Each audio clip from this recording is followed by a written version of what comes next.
Welcome back, fellow seekers of the shadows. You've tuned into Stories of Crime, the place where the veil between the mundane and the monstrous is brutally ripped away. Tonight, we aren't just reading a report. We are opening a file, marked top priority, tucked away in the darkest corner of the archives. We're going to step across that chalk line and peer into the void, where human nature meets its most terrifying extremes. In this hour, the street lights flicker, the shadows deepen, and the truth is often far more chilling than any fiction you could invent. Forget the heroes. Tonight, we focus on the villains. On the motives that curdle the blood, and the consequences that echo forever. So, dim the lights. Lock your doors. Take a deep, steadying breath, because once the story begins, there's no turning back. This is Stories of Crime. And the case we're unfolding tonight is The Hound of the Baskervilles. Part 1, The Footprints of a Gigantic Hound. Hello, wonderful people, and welcome back to the channel. You know, there are some stories that they grab you by the collar, right from the very first page, or the very first scene, and absolutely refuse to let go. They dig their claws in deep, lodging themselves in the quiet corners of your mind, often resurfacing years, even decades, after you first encountered them.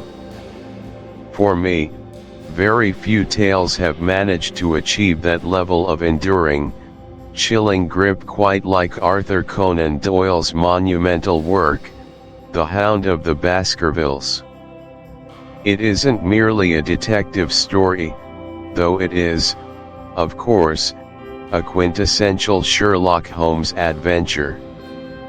No, it's something far more elemental, a primal scream wrapped in the thick, suffocating folds of a Dartmoor fog, a mystery drenched in the kind of ancient, almost atavistic dread that makes the fine hairs on your arms stand upright, sending shivers trailing down your spine. This is the kind of narrative that doesn't just entertain, it haunts. It makes you question everything you thought you knew about the world, about the unwavering tenets of logic, and about the very real, terrifying possibility of something else coexisting just beyond the veil of our understanding. It's a story that challenges our neatly compartmentalized reality, daring us to believe in the impossible. Let's transport ourselves for a moment. Close your eyes, if you like, and imagine. Imagine the bleak, windswept, utterly unforgiving expanse of Dartmoor in late Victorian England. Forget the cheerful postcards, cast aside the idyllic, sun-drenched tourist brochures. I'm talking about the real, raw, untamed Dartmoor. A landscape of granite tors jutting dramatically into an impossibly vast sky, like the jagged teeth of some prehistoric beast. A place where the incessant wind doesn't merely blow, it whispers secrets, moans laments, and sighs through ancient standing stones, remnants of forgotten peoples and lost rituals. It's a land saturated with history, steeped in a timeless, brooding silence that can feel both magnificent and deeply oppressive. Here, the mist isn't just a weather phenomenon, it's an entity, descending without warning, thick and palpable, swallowing the entire world whole in an instant. It leaves you utterly alone, adrift in a milky void, with only your thoughts, the echoing silence, and perhaps, your deepest, most primal fears for company. It's a landscape that doesn't just inspire legends, it actively breeds them. It's a place where the line separating what is tangibly real and what is merely whispered in the deepest, darkest hours of the night feels terrifyingly, precariously thin. And it's into this unsettling, elemental, and utterly captivating backdrop that our story, and indeed, the very core of our central mystery, is irrevocably plunged. Anchored deep within this desolate beauty, a stark, imposing silhouette against the tumultuous sky, stands Baskerville Hall. An ancestral home, yes, but one that is more than just stone and mortar. It is a monument to a profound and enduring sorrow, burdened by a curse, a centuries-old shadow that clings to every single stone, permeates every hearth, and relentlessly pursues every successive generation of the Baskerville family. The legend itself is a dark, intricate tapestry woven from threads of ancient lust, unspeakable cruelty, and what many believe to be a justly deserved, divine retribution. It speaks, in hushed, fearful tones, of Sir Hugo Baskerville, a depraved, monstrous ancestor from the tumultuous era of the Great Rebellion. A man of uncontrolled passions, he kidnapped a young, innocent maiden, held her captive, only to watch her audacious, desperate escape across the treacherous moor. In a fit of pure, unadulterated rage, fueled by drink and aristocratic entitlement, he unleashed his pack of bloodhounds, chasing her relentlessly across the desolate landscape. It was then, legend insists, that a creature of pure nightmare materialized from the swirling mists, a foul thing, a great black beast, bigger than any hound that ever mortal age. Part 2, Introduction, Through Watson's Eyes. Hello, my fellow literary adventurers, and welcome back to the channel. Today, we're plunging into the fog-shrouded mysteries of one of the greatest detective stories ever penned, Arthur Conan Doyle's chilling masterpiece, The Hound of the Baskervilles. Now, this isn't just any old mystery, it's a gothic thriller, a detective puzzle, and a deep dive into the primal fears lurking in the human psyche, all wrapped up in a package of Victorian elegance and rural dread. But before we even think about desolate moors, ancient curses, or spectral hounds, we need to talk about perspective. We need to talk about the man who brings us this incredible tale, who meticulously chronicles every baffling clue and every brilliant deduction. We need to talk about Dr. John H. Watson. For many of us, when we think of Sherlock Holmes, our minds instantly conjure images of the hawk-nosed detective himself, sharp, aloof, a towering intellect. But I'd argue that the true heart, the true entry point into the world of Baker Street, isn't Holmes at all. It's Watson. Dr. Watson isn't just Holmes's loyal companion, he is our proxy. He is us. Think about it, how often do we, as readers, find ourselves right there with Watson, bewildered by Holmes's seemingly impossible insights, struggling to keep pace with his lightning-fast mind. Watson isn't a passive observer, he's an active participant in the narrative, a man of science and common sense, perpetually striving to understand the extraordinary phenomena unfolding before him. He's the grounded, rational perspective that makes Holmes's genius so much more astounding. Without Watson's earnest attempts at deduction, his initial wrong turns, and his open admiration, Holmes would simply be a brilliant machine. Watson gives Holmes, and, by extension, his cases, a human dimension, a warmth that tempers the often cold, analytical brilliance of the detective. He provides that vital bridge between the reader's ordinary world and the extraordinary realm of Sherlock Holmes. He poses the questions we want to ask. He articulates the confusion we feel. And when Holmes finally lays out his flawless chain of reasoning, it's Watson's astonishment, his genuine awe, that mirrors our own. This dynamic isn't just a clever literary device, it's fundamental to our enjoyment of the stories. It allows us to believe in the unbelievable, to accept the incredible. Watson's very presence, his relatability, makes the fantastical elements of a case like the Hound of the Baskervilles feel tangible, anchored in a reality we can grasp, even as it slips into the supernatural. He's our trusted guide, taking us by the hand into shadows we might otherwise fear to tread alone. And it's Watson's unique perspective, his blend of medical pragmatism and heartfelt emotional response, that truly sets the stage for the terror that awaits us on Dartmoor.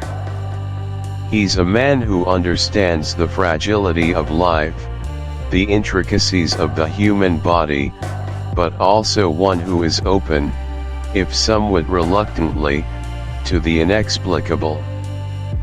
He carries with him the weight of human experience, a grounding force against the looming, ancient evil of the Baskervilles. He humanizes the legend. The distinct method, the walking stick deduction. Now, let's talk about how this dynamic is established right from the very first pages of The Hound of the Baskervilles.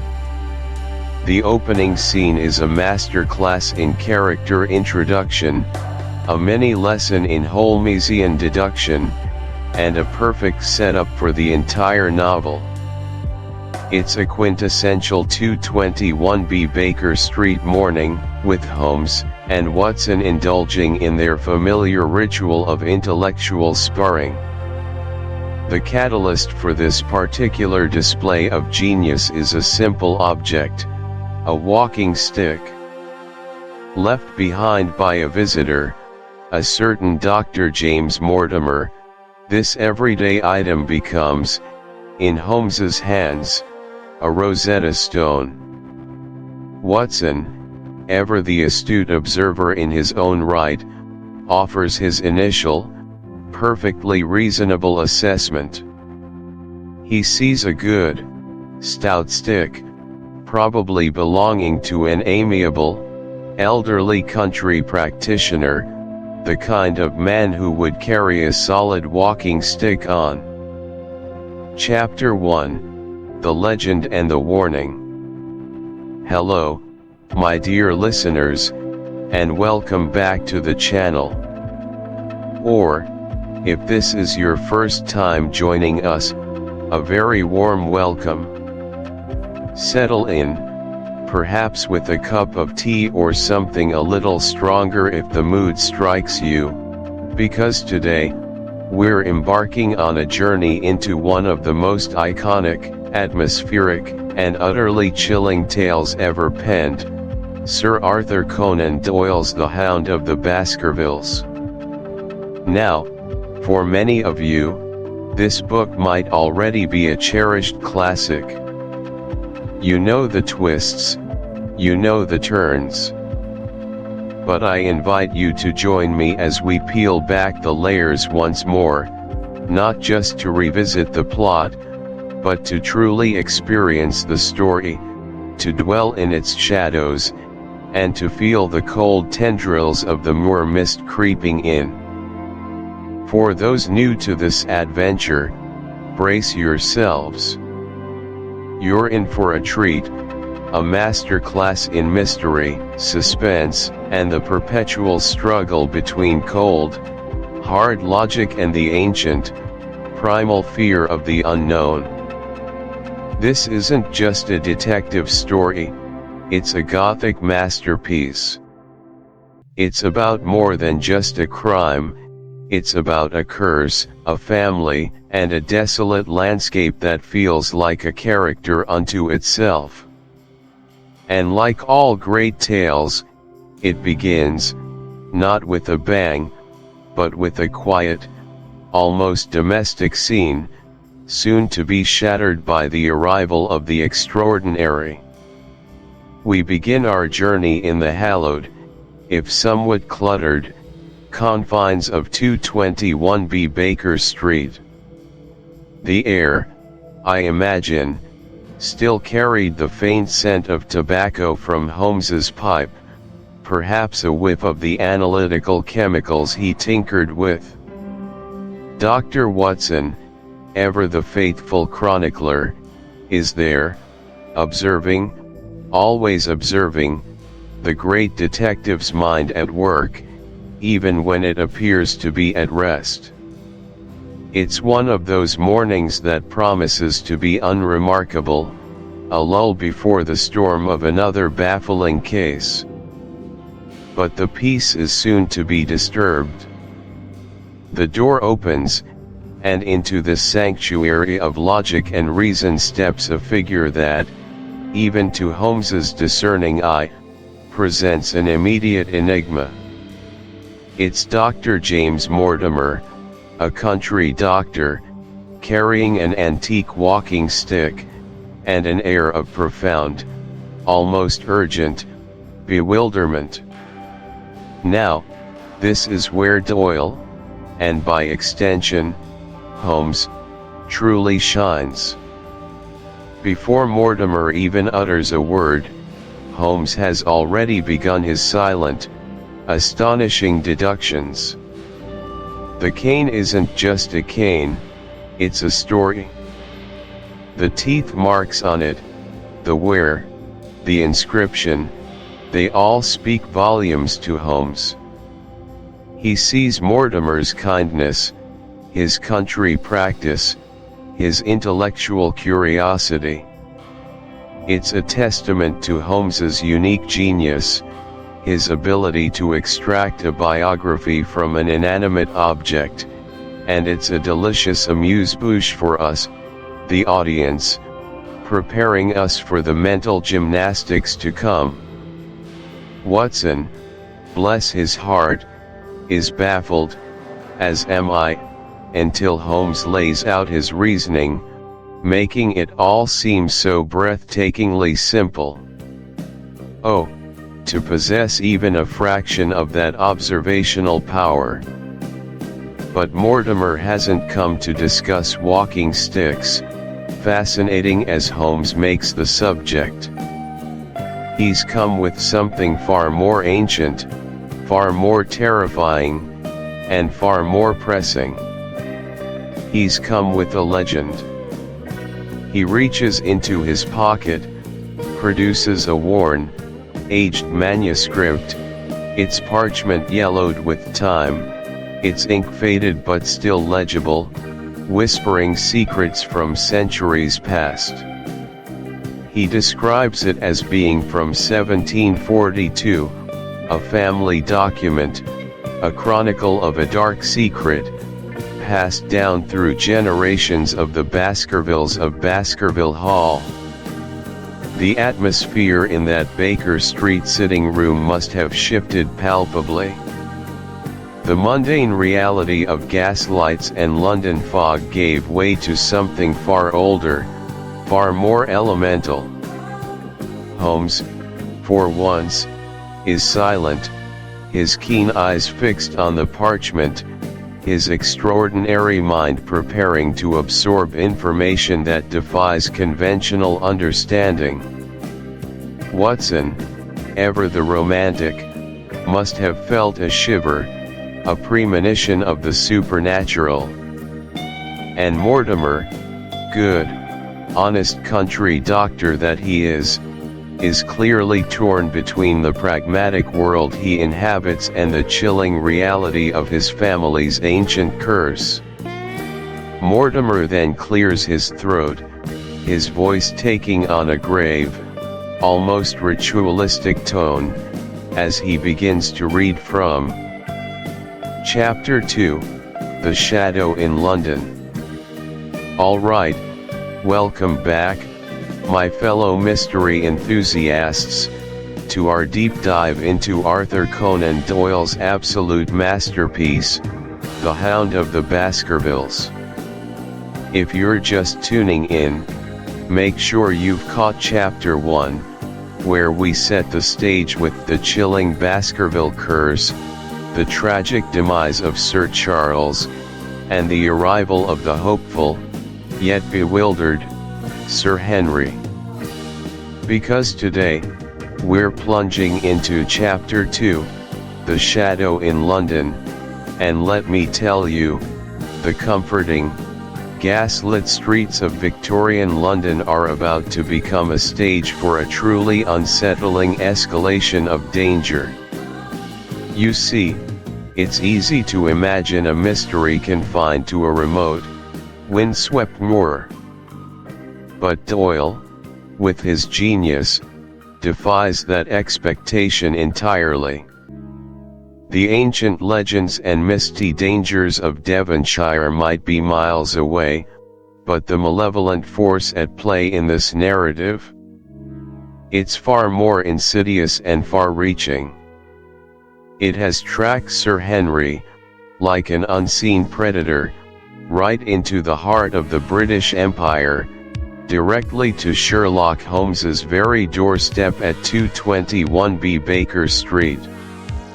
The core purpose of this Chapter 2, both in the book and in our discussion, is clear: to strip away any lingering doubt about the nature of the threat. This isn't just a quaint ghost story or a tragic accident. This is an active, intelligent, and deeply sinister plot, unfolding in real time.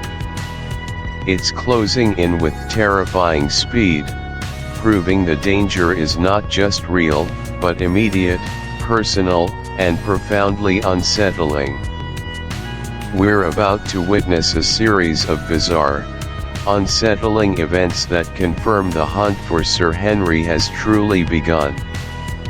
So, picture this: Sir Henry Baskerville, barely off the transatlantic steamer, arrives at Holmes's legendary Baker Street rooms. He's looking for answers, for logic, perhaps a dose of reassurance against the grim tales of his family's past. But almost instantly, the first piece of undeniable, chilling evidence lands in his hands. It's a letter. An anonymous warning. But it's no ordinary letter. Holmes, with his usual sharp focus, takes hold of this strange communication. He examines it with an almost reverent intensity, his eyes glinting with analytical fire, while Watson leans in, and Sir Henry, still reeling from the events in Devonshire, surely feels a cold knot forming in his stomach. The message itself is stark, almost brutally direct: as you value your life or your reason, keep away from the moor. Now, Let's peel back the layers of this note, because it speaks volumes about the cunning of Sir Henry's unseen enemy. What immediately strikes you is its construction. Every single word has been meticulously cut from various newspapers and carefully pasted onto a piece of common notepaper. Think about the sheer, painstaking effort involved. This isn't a hasty scribble, it's the product of patience, precision, and an almost obsessive attention to detail. Someone spent considerable time rifling through newspaper stacks, meticulously snipping out just the right words, then arranging them into this chilling ultimatum. This level of premeditation suggests a calculated malice, a carefully executed move in a much larger, darker game. And the content itself as you value your life or your reason is a masterstroke of psychological terror. It's not merely a threat of physical violence, your life, which is chilling enough. It adds the insidious suggestion of your reason. This phrase taps directly into the heart of the Baskerville legend, the idea that madness and despair are intertwined with the family curse. It's a psychological blow, designed to sow paranoia, to make Sir Henry doubt his own sanity even before he sets foot on the moor. A truly diabolical touch, playing on the deepest fears associated with his lineage. Holmes, being Holmes, instantly applies his genius. He deduces that most words come from a leading article in the Times, a widely circulated paper. This helps him narrow down the potential sources. However, there's one significant anomaly: the word moor. That single, pivotal word has been snipped from a different, smaller, perhaps provincial newspaper. To the new boot is returned. This is the critical clue. Why bother returning an item you've gone to the trouble of stealing? The only logical explanation is that it wasn't fit for the thief's true purpose. It was useless to them because it lacked a crucial quality. 3. The old boot is stolen. Now this is the money shot, the undeniable smoking gun.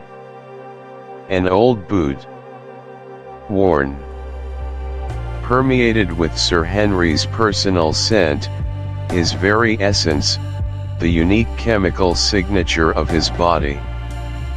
This is the absolute perfect item for a tracking animal. Do you see the chilling, terrifying implication here?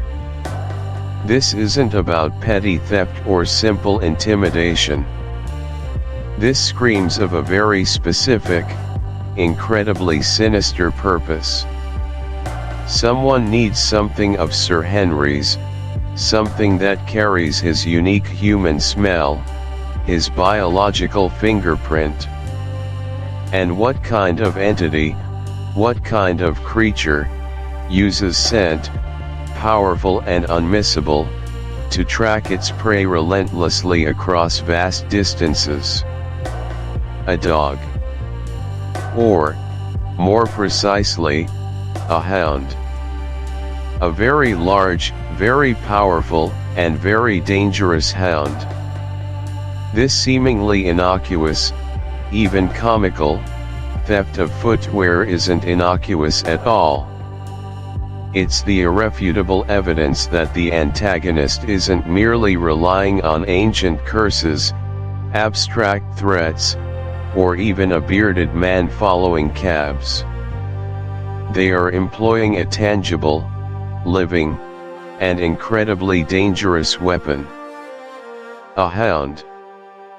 And not just any hound, but one that needs to be given a scent to track, a scent to follow, a scent to hunt. The myth of the supernatural beast, the terror of the Baskervilles, is slowly but surely being grounded in a terrifying, calculated, and utterly ruthless reality. For me, this detail always stands out as a testament to Arthur Conan Doyle's brilliant craftsmanship. It takes such a mundane, everyday object, a boot, and through its strange disappearance and reappearance, transforms it into a terrifying, undeniable clue. It shifts the mystery from a mental exercise to a visceral, almost primal fear. Sir Henry isn't just dealing with a shadowy figure, he's dealing with someone who is meticulously preparing to hunt him down, using means that are both ancient and utterly ruthless. The stakes have just been raised exponentially. So, let's take stock. Within mere hours of his arrival in London, Sir Henry Baskerville has received a direct, menacing, and carefully crafted warning. He's been actively stalked by a shadowy figure who vanishes into thin air, and, most disturbingly, personal items crucial for a hunt, his own boots, have been stolen, then strategically exchanged, right from under his nose. The message, by this point, is no longer subtle, it's crystal clear. The danger isn't some distant, abstract legend confined to the desolate moors of Devonshire. It has followed him, relentlessly, purposefully, into the very heart of civilization. These events in London are crucial because they achieve the central goal of Chapter 2. They escalate the tension exponentially. They strip away any lingering doubt that this is a real, present, and horrifyingly physical threat. Holmes and Watson, initially perhaps intrigued by a family legend, are now confronted with concrete, undeniable evidence of an active, cunning, and dangerous adversary. The intellectual curiosity that drew Holmes to the case has now morphed into a fierce determination to protect Sir Henry and unravel this sinister conspiracy before it's too late. The comforting familiarity of London, with its teeming crowds and gaslit streets, suddenly feels illusory. The shadows deepen even in daylight, and the pervasive sense of an unseen enemy, meticulously at work, becomes overwhelming. It creates an atmosphere of paranoia and imminent danger, preparing both the characters and us, the audience, for the inevitable, perilous journey to Baskerville Hall, knowing we're not just venturing into a place of myth, but into a very real den of profound danger. And crucially, these incidents set the stage perfectly for the next phase of our journey into the enduring mystery of the Hound of the Baskervilles. Because now, with these chilling pieces of evidence firmly in hand, the anonymous warning, the elusive stalker, and the utterly bizarre case of the stolen boots, Holmes knows he cannot afford to rest. The game, as he so often declares, is truly, irrevocably afoot. And the relentless hunt for the truth, and for Sir H. Chapter 3, 3 Broken Threads. Alright, welcome back, my dear fellow adventurers. If you've been with us since the beginning of our deep dive into the swirling mists and ancient curses of the Hound of the Baskervilles, you'll know we left off with Sir Henry Baskerville's arrival in London. He'd barely stepped off the boat from Canada before finding himself embroiled in a chilling mystery, receiving a rather ominous warning letter, pieced together from a newspaper, and then having his brand new boot vanish without a trace. A truly delightful welcome to England, wouldn't you say? Today, we're heading into what I personally dubbed Chapter 3, Three Broken Threads. It's a moment in the story where even the great Sherlock Holmes, a man whose deductive powers often seem, well, supernatural, hits some very real, very human walls. It's about the frustration of near misses, the sting of a clever adversary, and a strategic pivot that sends our trusty Dr. Watson on a perilous solo mission. The stakes are about to get very real, very fast. So, grab your magnifying glass, settle into your favorite armchair, and let's unravel these broken threads together. The elusive clue, a shredded newspaper. Remember that creepy, cut and paste letter Sir Henry received? The one that warned him to keep away from the moor? That letter, cobbled together from newspaper clippings, was Holmes's first solid lead, however flimsy it seemed. For most of us, it would be just a jumble of words, a crude threat. But for Holmes, it was a data point, a fingerprint. He immediately recognized the typeface, the Times. And the words themselves, moor, curse, danger, all clipped from specific sections. Through sheer, painstaking analysis, he even pinpointed the precise edition of the Times from which the words were taken, a leading article published a day earlier. A remarkable feat, isn't it? It shows us the extraordinary breadth of his knowledge and his almost encyclopedic memory for minutiae. Now, you might think, okay, great, he knows the newspaper. What next?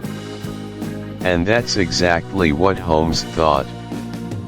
He reasoned that someone wouldn't cut up their own copy of the Times, not if they were a regular subscriber. It was more likely someone who had access to a pile of old newspapers, perhaps at a hotel, a newsagent's, or even a local club. Someone who could snip away without drawing suspicion or damaging their personal copy. So, what followed was a truly Herculean effort. Holmes, with Watson in tow, embarked on a marathon chase across London. They visited nearly 24 hotels, diligently inquiring if any leading articles had been cut from the Times on that specific date. Imagine the scene: Holmes, ever so polite yet intensely focused, questioning hotel staff, newsstand vendors, club porters. It's not the glamorous work we often associate with him, it's the grind, the sheer tenacity of a bloodhound on a scent. It's the kind of detailed, sometimes tedious, legwork that underpins even the most brilliant deductions. And for a while, it seemed like they were getting somewhere. At the Charing Cross Hotel, success. A copy of the Times with the very same article cut out was found. Aha! The game was afoot. This was it. They were on the verge of uncovering who orchestrated that sinister warning. The scent was hot, the anticipation palpable. But then, the thread broke. The hotel porter, when questioned, simply couldn't recall who had bought or handled that particular newspaper. They sold hundreds every day. The staff change frequently. There was no specific characteristic, no memorable incident associated with the purchase.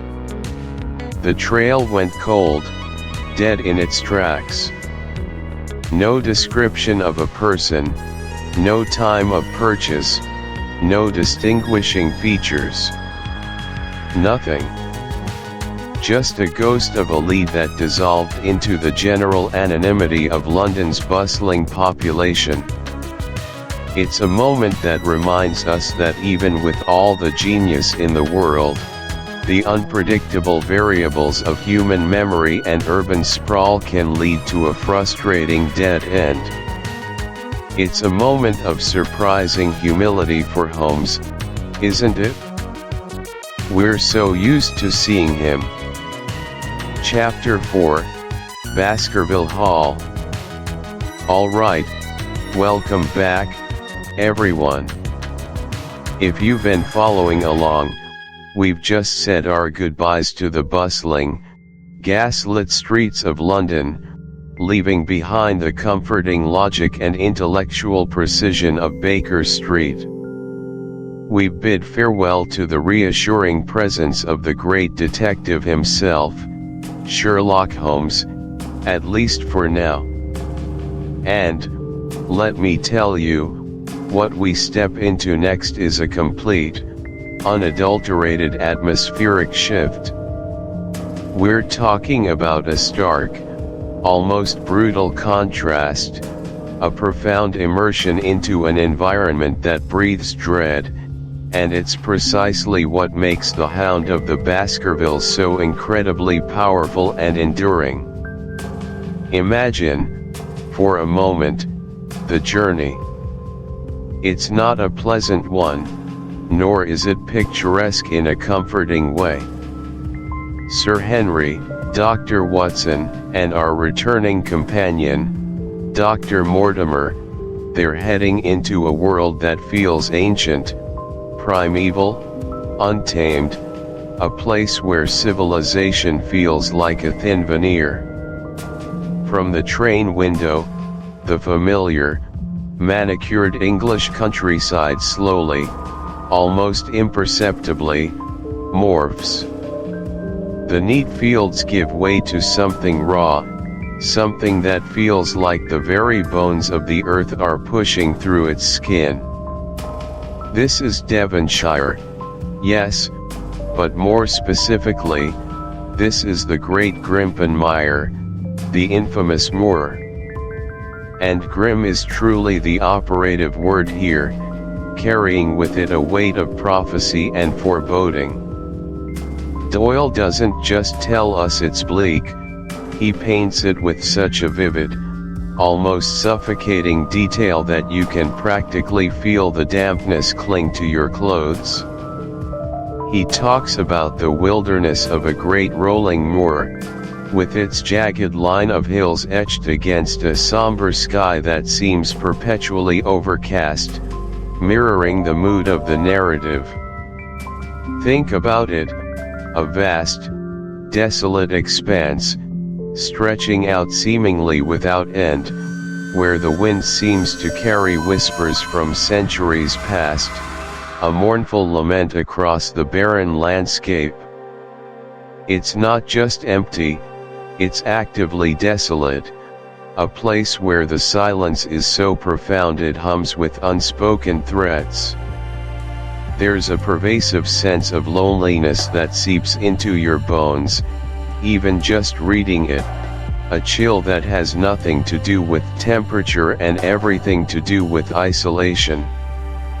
You can almost feel the biting, damp air, smell the distinct, earthy scent of peat and wet, decaying vegetation. It's a place where you instinctively feel exposed, vulnerable, and utterly insignificant.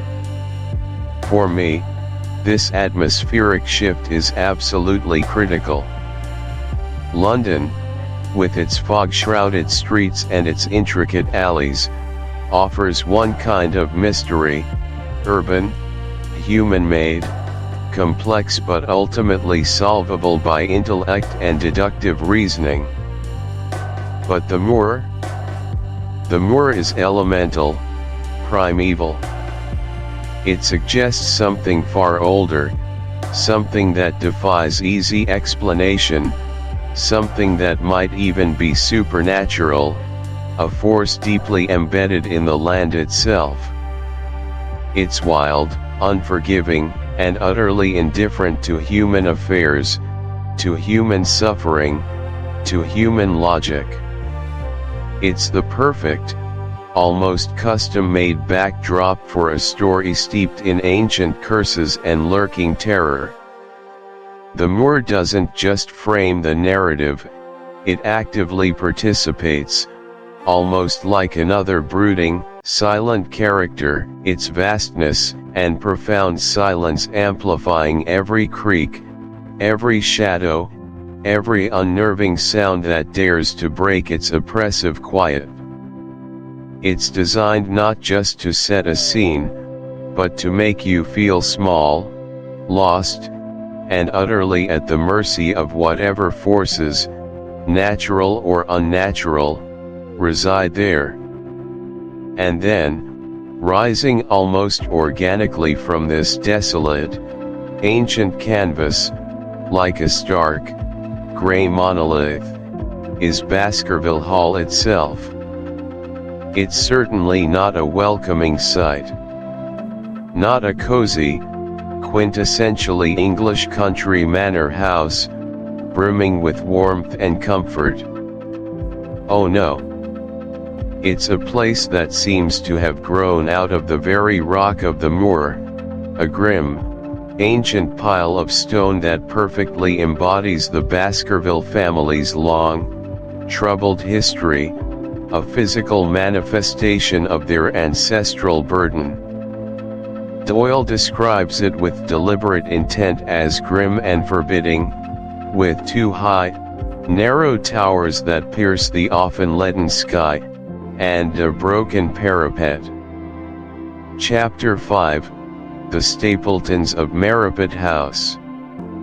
All right, my friends, welcome back to the misty, mysterious world of Dartmoor, to the heart of the Hound of the Baskervilles saga.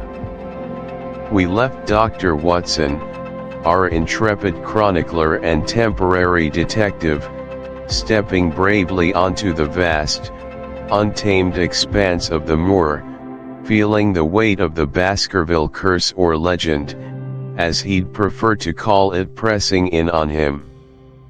He's arrived at Baskerville Hall, settled in, and begun his observations, but the true scope of his challenge, the true nature of the dangers lurking, has only just begun to reveal itself. Today, in what we'll call Chapter 5, The Stapletons of Merripit House, we're going to meet some of the locals, some of the characters who populate this lonely landscape, and in doing so, we're going to stumble, quite literally, upon one of the most iconic and terrifying elements of the entire story, the Grimpen Mire. It's a moment that fundamentally shifts Watson's understanding of the Dartmoor perils, and trust me, it's a shift you can almost feel in your bones as you read it.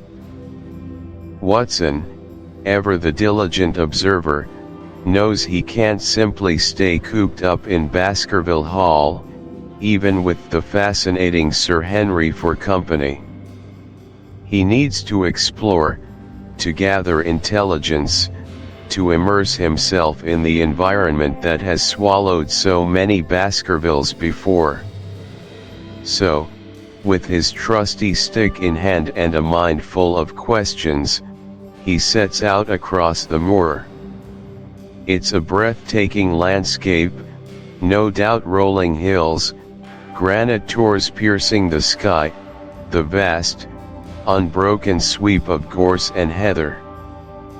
But beneath that wild beauty, there's an undeniable sense of isolation, of ancient secrets. And it's in this formidable setting that Watson makes his first significant encounter beyond the walls of Baskerville Hall. He's out walking, admiring the flora, probably making mental notes about the various species of ferns, when he comes across a figure, almost an extension of the moor itself. This is Jack Stapleton, and let me tell you, from the moment he steps onto the page, he's a character who just radiates a particular kind of energy. Imagine Watson, perhaps a little lost in thought, and then suddenly, a man emerges from behind a crag, seemingly absorbed in his own world. He's thin, clean-shaven, with a peculiar intensity in his eyes. What's he doing? He's chasing a butterfly. Not just observing it, mind you, but chasing it with a net, with the kind of single-minded focus that only a true enthusiast can possess. Stapleton introduces himself as a naturalist, and his passion is immediately infectious, almost overwhelming.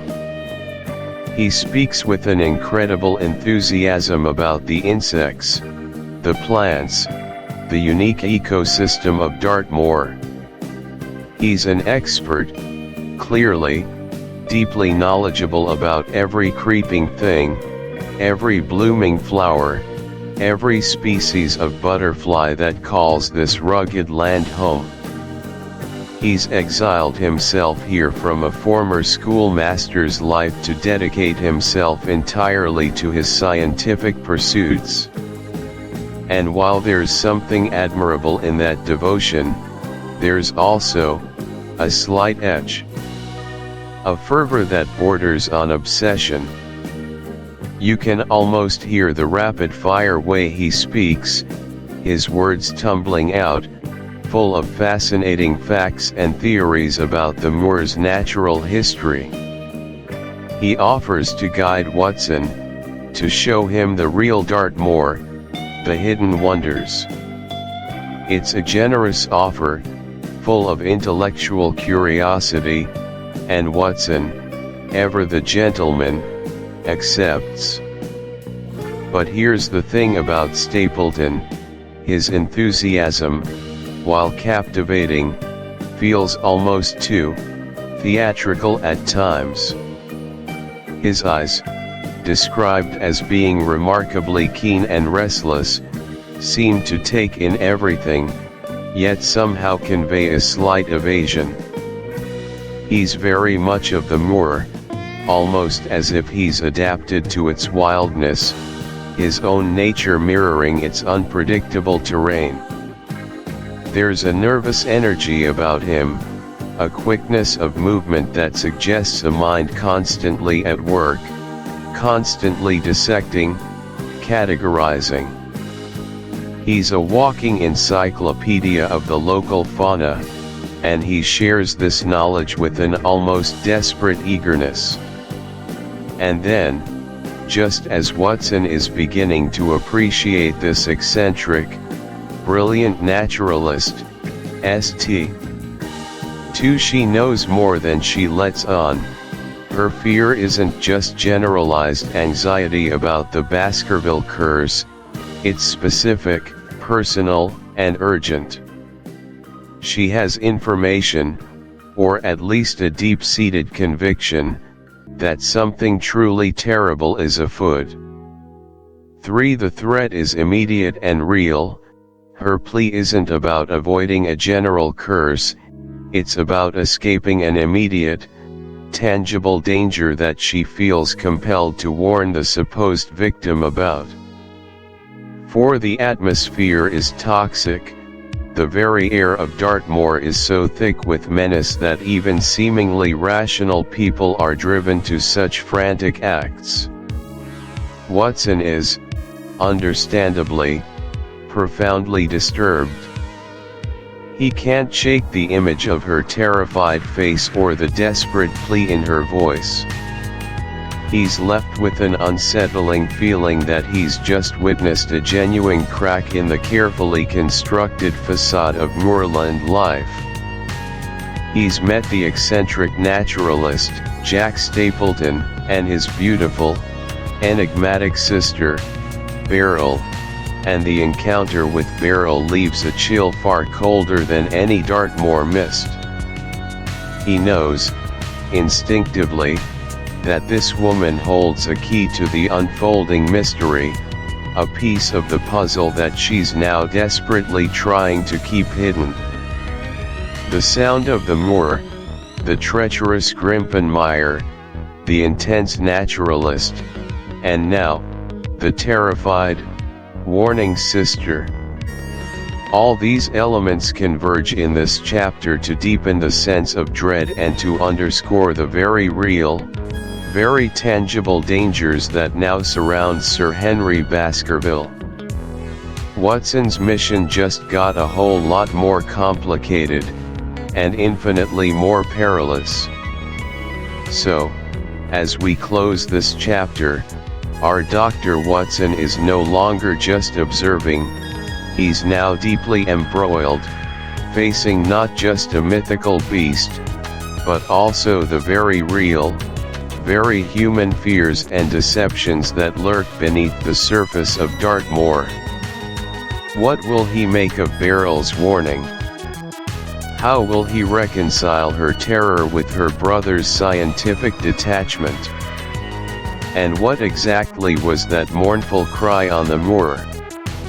The game, as Holmes would say, is most certainly afoot. Join me next time as Watson delves deeper, unearthing more secrets and perhaps, drawing closer to the truth, or perhaps, closer to the very danger Beryl warned him against. Chapter 6, Signals in the Night. Hey everyone, and welcome back to the channel. If you've been on this incredible journey with us, you know we're knee-deep, or perhaps I should say, knee-deep in the swirling, ancient mists of Dartmoor, diving headfirst into Arthur Conan Doyle's absolute masterpiece, The Hound of the Baskervilles. We've trekked through the initial dread in London, navigated the eerie, almost oppressive journey to Baskerville Hall, and last time, we left Dr. Watson, our intrepid narrator and, let's be honest, our surrogate in this whole grand adventure, feeling a distinct chill that had nothing to do with the moorland winds. He was settling into his new, incredibly important role as the eyes and ears of Sherlock Holmes, planted right in the heart of this ancient, haunted estate, trying desperately to make sense of the peculiar inhabitants and the even more peculiar, often terrifying, happenings. Today, friends, we're really pulling back the curtain on some of those immediate, pressing mysteries. We're in Chapter 6, Signals in the Night, and this is where Watson's investigation truly kicks into high gear, focusing squarely on the domestic mysteries that are simmering beneath the surface of Baskerville Hall. This is where the quiet hum of suspicion that Watson has been nursing starts to crescendo into something far more unsettling, far more dangerous, and frankly, far more complex than a simple ghost story. It's where Watson begins to truly understand that the dangers here aren't just lurking on the desolate, treacherous moor, they're woven into the very fabric of the house itself, hidden behind polite smiles, hushed whispers, and seemingly ordinary routines. So, grab your magnifying glass, maybe a cup of strong tea, or if you're feeling adventurous, a flask of something a little stronger, because things are about to get complicated, emotionally charged, and intensely dangerous. Let's dive in. The whispering candles, unraveling the signal. Remember that creeping sense of unease Watson felt about the Barrymores? That stoic, somewhat aloof couple who serve as butler and housekeeper at Baskerville Hall? Good, because that carefully cultivated suspicion is about to pay off in spades, and then some. Watson, bless his observant, methodical heart, isn't just taking notes, he's actively, persistently watching. He noticed the strange, almost rhythmic light flickering from one of the upstairs windows late at night, a single candle, burning brightly for a moment, then gone, only to reappear, almost as if in a secret conversation. It's a small detail, isn't it? Easily dismissed by someone less attuned to the subtle symphony of secrets, or someone less influenced by the meticulous training of Sherlock Holmes. But Watson, as we know, has learned to listen for the discord, to spot the anomaly in the pattern. He knows that in the world of true detection, no detail is ever, truly, insignificant. Now, take a moment. Imagine yourself in Watson's shoes. You're in this ancient, isolated manor, surrounded by terrifying legend and looming threats, both natural and, dare I say, supernatural. You see a light, a signal, emanating from inside the house, a house where you're meant to be safe, a house you're explicitly meant to be protecting. It immediately shifts the focus, doesn't it? The immediate threat suddenly feels internal, like the very foundations of trust within the household are being eroded. It's no longer just the external monster on the moor that's a concern, it's the potential for betrayal, for a hidden agenda, right under your nose. This is where the domestic sphere, usually a place of comfort and routine, is suddenly transformed into a stage for dark intrigue. Watson, being Watson, decides he simply must get to the bottom of it.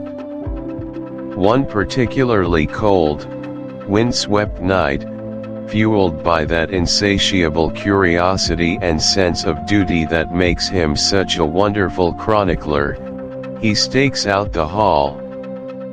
The air is thick with the scent of damp earth and ancient secrets.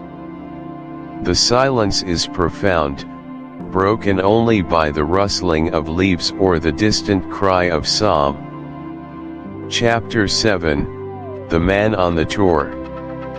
Welcome back, dear listeners, to our journey through the shadowy bogs and treacherous moors of Dartmoor, as we continue to unravel the mysteries of the Hound of the Baskervilles. We've reached a truly pivotal point, a chapter where the swirling mists of confusion finally begin to part, revealing the true chess master behind the scenes. This is Chapter 7, The Man on the Tour, and if you thought things were intense before, just wait. Because this is where the Watcher is revealed, and where all those seemingly disparate plot threads start to braid together into one terrifying, beautiful rope. Alright, so if you recall, Dr. Watson, bless his diligent heart, is at his wit's end. He's been doing his level best, a veritable Sherlock Holmes Jr., chronicling every detail, interviewing every suspicious character, and generally holding down the fort. But he's also deeply frustrated. He's observed the mysterious signals on the moor, those flashes of light from a hidden watcher. He's seen the man, or at least a silhouette of him, but the identity of this shadowy figure has remained agonizingly out of reach. Watson, a man of action and loyalty, cannot bear the thought of someone else lurking, observing, perhaps even controlling events from the periphery while Sir Henry's life hangs in the balance. His detective's pride is stung, his sense of duty amplified. He knows, deep in his gut, that this watcher holds a key piece of the puzzle. And so, with a grim determination that I absolutely admire, because let's face it, venturing alone into the unknown vastness of Dartmoor in search of a potentially dangerous, anonymous observer? That takes guts. Watson decides he's going to put an end to this game of hide and seek. He's going to track down this elusive individual, once and for all. He sets out, the moor stretching before him, an ancient, unforgiving landscape. And Doyle, in his masterful way, really paints a picture of this journey. The vastness, the desolation, the eerie silence broken only by the cry of a curlew or the whispering wind. It's easy to forget, sometimes, just how wild and untamed Dartmoor truly is. This isn't a stroll through a manicured park. This is a battle against nature itself, a testament to Watson's resolve. He scrambles over rough terrain, navigating the treacherous bogs and uneven ground, his eyes scanning the horizon for any sign, any indication of human presence. And then, he sees it. Tucked away amongst the jagged rocks and the sparse, wind-battered vegetation, a small, primitive structure. A stone hut. Not much more than a pile of ancient stones, really, but clearly modified, clearly used. It looks like something from an earlier century, a shepherd's shelter, perhaps, or a hermit's refuge. But there's a telltale wisp of smoke, a subtle sign of recent, human activity. His heart pounding with a mixture of apprehension and excitement, Watson approaches. This is it. This has to be the place. He pushes open the makeshift door, or rather, he squeezes through the narrow opening, and steps inside. The air is still, cold, but carries the faint scent of wood smoke and a lingering human presence. The hut is sparse, incredibly basic. A rough bed of bracken, a small, blackened fireplace, a few rudimentary cooking utensils. But what truly catches his eye is a small pile of neatly folded clothes, and, even more importantly, a few scraps of paper. It's clear this is no ancient, abandoned ruin. Someone has been living here. And living here recently. Watson, with his characteristic thoroughness, begins to investigate.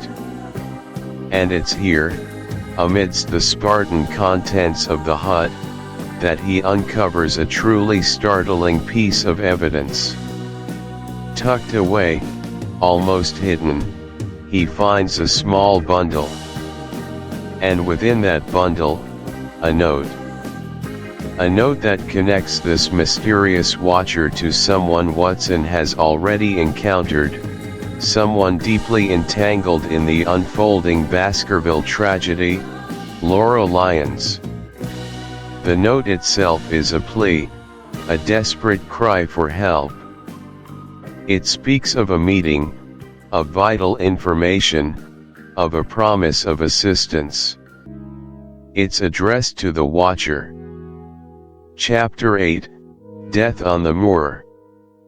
All right, buckle up, everyone, because if you thought things were tense before, we're about to plunge headfirst into a moment that doesn't just raise the stakes, it practically torches the entire game board. We've reached Chapter 8, Death on the Moor, and truly, the title doesn't even begin to capture the raw, gut-punching horror of what transpires here.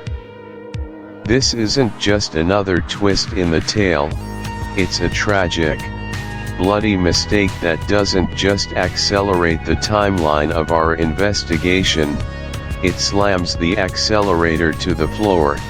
Consequences be damned. Imagine, if you will, the biting chill of the moor night. It's late. Watson, our ever-diligent chronicler, is out there, under a sky that seems to press down with an almost oppressive weight.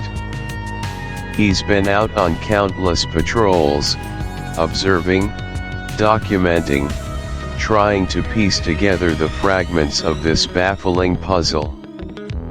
But tonight, there's a different kind of tension in the air. A palpable dread. He's waiting for Sir Henry, who's been dining at Merripit House with the Stapletons. A simple dinner, right? Except nothing is simple on the moor. Nothing at all. Watson, ever the soldier, ever the watchful friend, stands vigil. He knows the dangers. He's heard the legends. He's seen the chilling evidence, the shadowed movements, the cryptic messages. But even with all that, nothing quite prepares you for the moment when the abstract menace suddenly, brutally, becomes concrete. He's perched on a hill, overlooking the road, the silence broken only by the wind whistling its ancient, mournful tune across the desolate landscape. It's the kind of silence that doesn't bring peace, but rather amplifies every tiny, imagined sound, every rustle of dry heather, every distant creak of a branch. Your heart beats a little faster just reading it, doesn't it? That feeling of profound isolation, knowing something terrible could happen at any moment. And then, just as his anxiety begins to gnaw at him, a sound slices through the night. Not the wind, not a bird, but a deep, guttural cry. A human cry. It's a sound that travels straight to your bones, a sound of absolute terror and agony, cut short abruptly. It echoes across the vastness of the moor, a stark, chilling punctuation mark in the oppressive quiet. Watson's blood runs cold. He immediately thinks of Sir Henry. Who else could it be? He knows Sir Henry is on his way back. His mind, trained by years of battlefield experience, instantly calculates the worst-case scenario.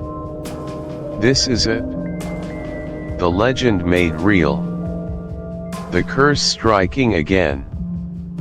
He rushes forward, his trusty revolver gripped tight. The ground underfoot is treacherous, uneven, making every step a challenge in the darkness.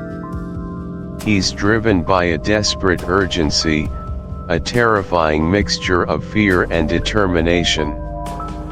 The mist, ever present, seems to curl around him like spectral fingers, obscuring his vision, making the familiar landscape hostile and alien. He pushes through the thick heather, his breath ragged, his heart hammering against his ribs.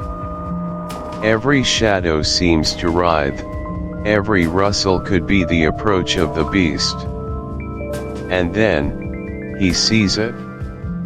A dark, still shape on the ground. A figure lying prone, utterly motionless, amidst a thicket of gorse. The moonlight, breaking through a fleeting gap in the clouds, illuminates the scene with a ghastly, ethereal glow. And as Watson draws closer, the details become horrifyingly clear. The figure is a man. And he's wearing a tweed suit. A very specific tweed suit. One that Watson immediately, unequivocally, recognizes. It's Sir Henry's tweed suit. The one he had worn just that morning. The one that had been ordered from London. The one that was so distinctive. For a moment, time itself seems to stop. Watson's mind reels, refusing to accept what his eyes are seeing. The initial shock is overwhelming, paralyzing. His worst fears, the very specter of the Baskerville curse, have manifested in the most brutal, unambiguous way possible. Sir Henry, the vibrant, optimistic American heir, lying dead on the unforgiving moor, a victim of this ancient, supernatural evil. It's a Chapter 9, The Portrait. Hey everyone, and welcome back to the channel. I'm so incredibly glad you're here with me today as we continue our deep dive into Arthur Conan Doyle's chilling masterpiece, The Hound of the Baskervilles. We've journeyed through the desolate, mist-shrouded moors, grappled with ancient, terrifying curses, and tried to untangle the intricate, almost impenetrable web of secrets surrounding the ill-fated Baskerville family. And, let me tell you, if you thought the tension was high before, if you felt that prickle of unease or that surge of anticipation, well, buckle up. Because this chapter, the one we're calling The Portrait, is where everything, absolutely everything, snaps into brilliant, terrifying, undeniable focus. You know, as a dedicated storyteller and someone who lives and breathes the magic of narrative, there are these rare, electric moments in fiction that just hit you differently. That sudden, visceral gasp of understanding, that profound sense of revelation when a truly masterful plot twist is unveiled. It's that exhilarating feeling of watching all the disparate, seemingly unrelated threads you've been holding in your mind suddenly, miraculously, weave themselves into an undeniable, breathtaking tapestry of truth. This is one of those moments. This is where Sherlock Holmes, in one of his most iconic, yet surprisingly understated, deductions, delivers the final, irrefutable proof of the killer's identity. The air gets thin here, folks, because we're about to solve not just a puzzle, but the ultimate puzzle of Baskerville Hall. Up until this point, Sherlock Holmes has, for a significant portion of the narrative, been a kind of spectral presence, hasn't he? Operating from the shadows, making his own meticulous observations, gathering data, and silently piecing things together in a way that only his formidable intellect can manage. He's been the unseen hand, the silent observer, pulling strings, and making connections that elude everyone else. And Watson, bless his diligent, loyal heart, has been our indispensable eyes and ears on the ground, faithfully reporting back, often a crucial step or two behind the great detective, much like us, the readers, trying to catch up, trying to make sense of the chaos. We've certainly seen the suspicion gather around Stapleton, haven't we? His overly friendly, almost aggressively genial demeanor, his enigmatic sister Beryl, his strangely possessive behavior, the hidden, treacherous bog that swallowed more than just innocent lives, the curious, revealing telegram. All these tiny, discordant pieces are there, swirling around, hinting at something sinister, something deeply wrong. But hinting isn't knowing. And Holmes, as we've learned time and again, deals exclusively in knowing. He deals in certainty. He deals in the unvarnished truth. Our scene takes us back, once more, to the very heart of the mystery, Baskerville Hall itself.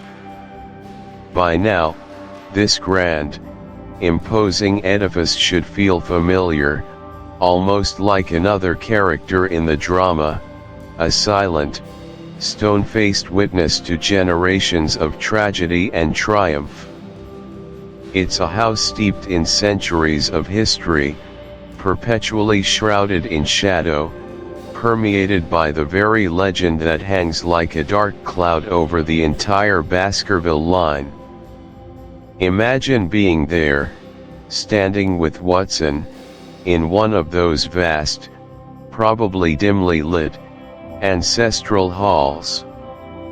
The heavy, centuries-old air would be thick with the rich, dry scent of old wood, fine leather, the faint, metallic tang of time itself, and dust motes dancing lazily in sparse shafts of weak sunlight filtering through leaded, diamond-paned windows. Every subtle creak of the ancient floorboards, every shifting shadow cast by the dying light, would feel laden with unspoken stories, with the immense weight of generations. And it is amidst these tangible echoes of the past, amongst these visual records of a family's complex history, that Holmes finds his final, utterly crucial clue.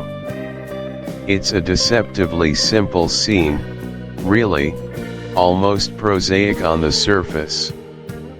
No elaborate disguises or dramatic chase sequences here. But Chapter 10, The Trap.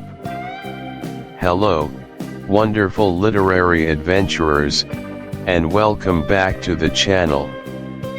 We've been on quite a journey through the dark heart of Dartmoor, haven't we?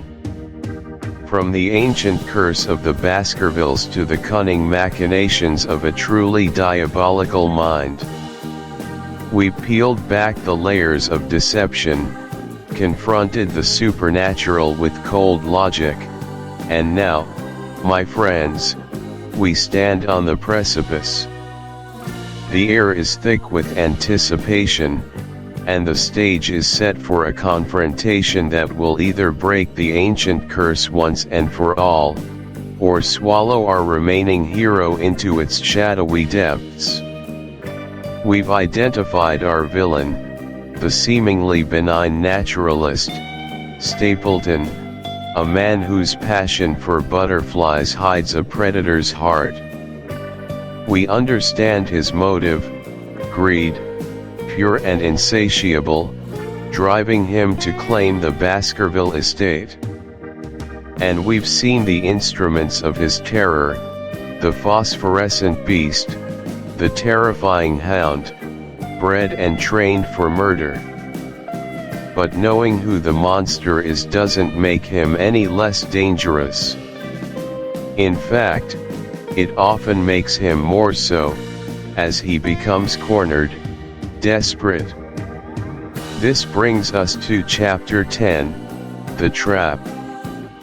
And believe me when I say, this chapter delivers on its title in spades. It's a masterclass in suspense, a slow burn that ratchets up the tension with every passing paragraph, every creeping shadow.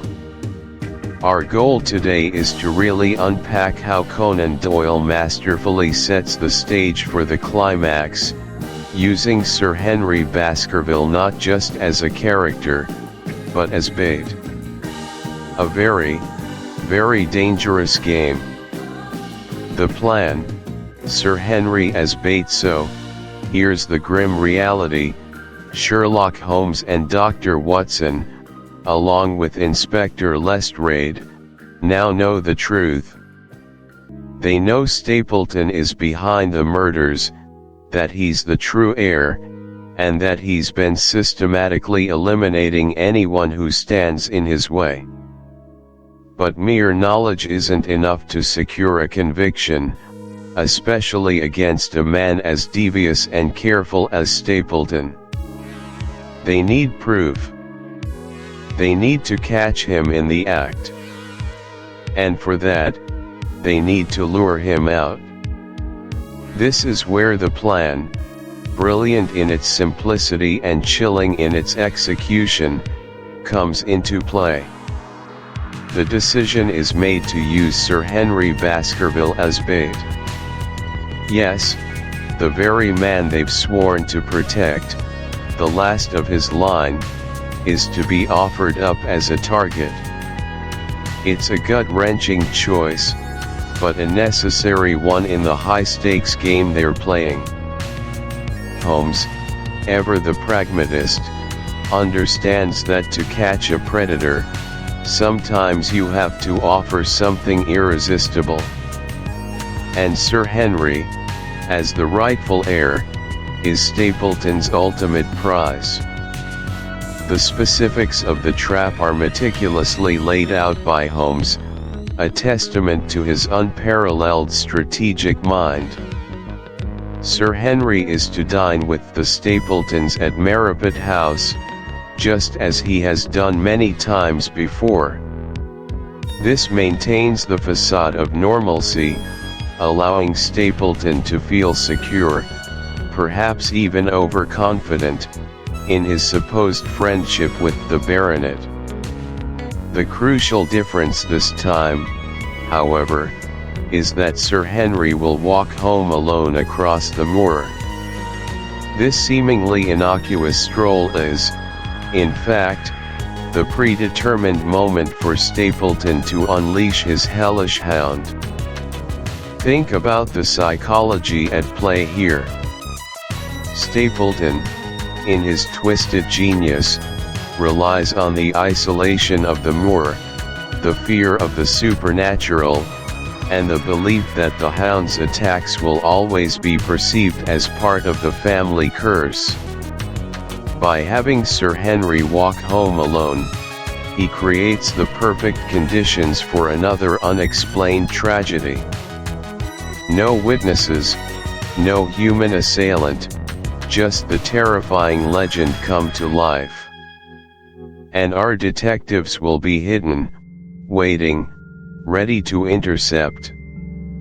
As I was rereading this part, what really struck me was the sheer audacity of it. Putting Sir Henry in such direct, mortal danger, even with Holmes on watch, felt incredibly risky. It's one thing to deduce a killer, another entirely to orchestrate a situation where a friend's life hangs by a thread. There's a cold, calculated brilliance to it that makes you both admire Holmes and shudder at the implications. Sir Henry, bless his brave but somewhat naive heart, agrees to the plan, placing his unwavering Tr. Chapter 11, The Hound. All right, gather round, everyone. Lean in a little closer, because tonight, we're stepping onto the desolate, fog-shrouded expanse of Dartmoor, right into the heart of the mystery that has haunted us, and Sir Henry Baskerville, for generations. We've journeyed with Sherlock Holmes and Dr. Watson through treacherous bogs, past ancient stone circles, and into the labyrinthine mind of a truly cunning villain. We've felt the chill of the unknown, the whispers of a curse, the weight of centuries of fear pressing down. And now, my friends, we arrive at the precipice. This is Chapter 11, The Hound. We've reached the climax. The air is thick with anticipation, that heavy, electric hum that precedes a storm, or perhaps, something far older, far more sinister. Holmes and Watson, with Sir Henry as the bait, a grim, necessary sacrifice, are lying in wait. The night is a living entity, cold and damp, wrapping itself around them like a shroud. The fog, that insidious character of Dartmoor, swirls and writhes, making shadows dance and imagination run wild. They're at a critical junction, a place where the old coach road meets the path to the moor, a desolate spot where, they believe, the creature of legend is destined to strike. The tension, oh, the tension. It's almost unbearable, isn't it? You're there with them, heart hammering against your ribs, every nerve ending screaming. Every rustle of dry bracken, every sigh of the wind across the moorland, is amplified, distorting into the sound of an approaching beast. The minutes stretch into an eternity. Sir Henry, bless his brave but deeply rattled heart, walks ahead, a lone figure silhouetted against the murky gloom, a beacon for a horror he can barely comprehend. And then, it happens. From the swirling, impenetrable depths of the fog, an unearthly sound pierces the silence. Not a bark, not a growl that any ordinary hound could produce. No, this is something far deeper, far more resonant, a guttural snarl that seems to claw its way up from the very bedrock of the moor, a sound that promises ancient terror and imminent death. And then, it appears. Imagine this, truly visualize it with me, a low-lying, spectral fire, flickering and swirling through the mist, growing larger, more defined, until it bursts forth from the oppressive gloom like a phantom ripped from the darkest corners of a nightmare. This is no ordinary dog, no mere mortal creature. This is the fabled hound of the Baskervilles. It is colossal, immense in a way that defies logic, its form seemingly woven from the very darkness of the moor itself. But what truly assaults the senses, what freezes the blood in your veins, is its ghastly luminescence. Its entire massive body, from its immense, powerful shoulders to its thick, scythe-like tail, is coated in a vile, phosphorescent glow. It's not a warm, inviting light, but a cold, spectral fire, an eerie green-blue radiance that seems to emanate from within, making it appear less like flesh and blood and more like an apparition, a demon conjured from the deepest pit of hell itself. Its eyes. Oh, those eyes are like twin coals of hellfire, burning a furious, predatory crimson, fixated with malevolent intent. Its jowls are drawn back in a terrifying snarl, revealing enormous, razor-sharp fangs that glow with the same unearthly light, dripping with what can only be described as a visible, spectral drool. And the sound it makes, it's a terrifying crescendo of howls and snarls, a sound that vibrates through your very bones, a primal declaration of vengeance and bloodlust.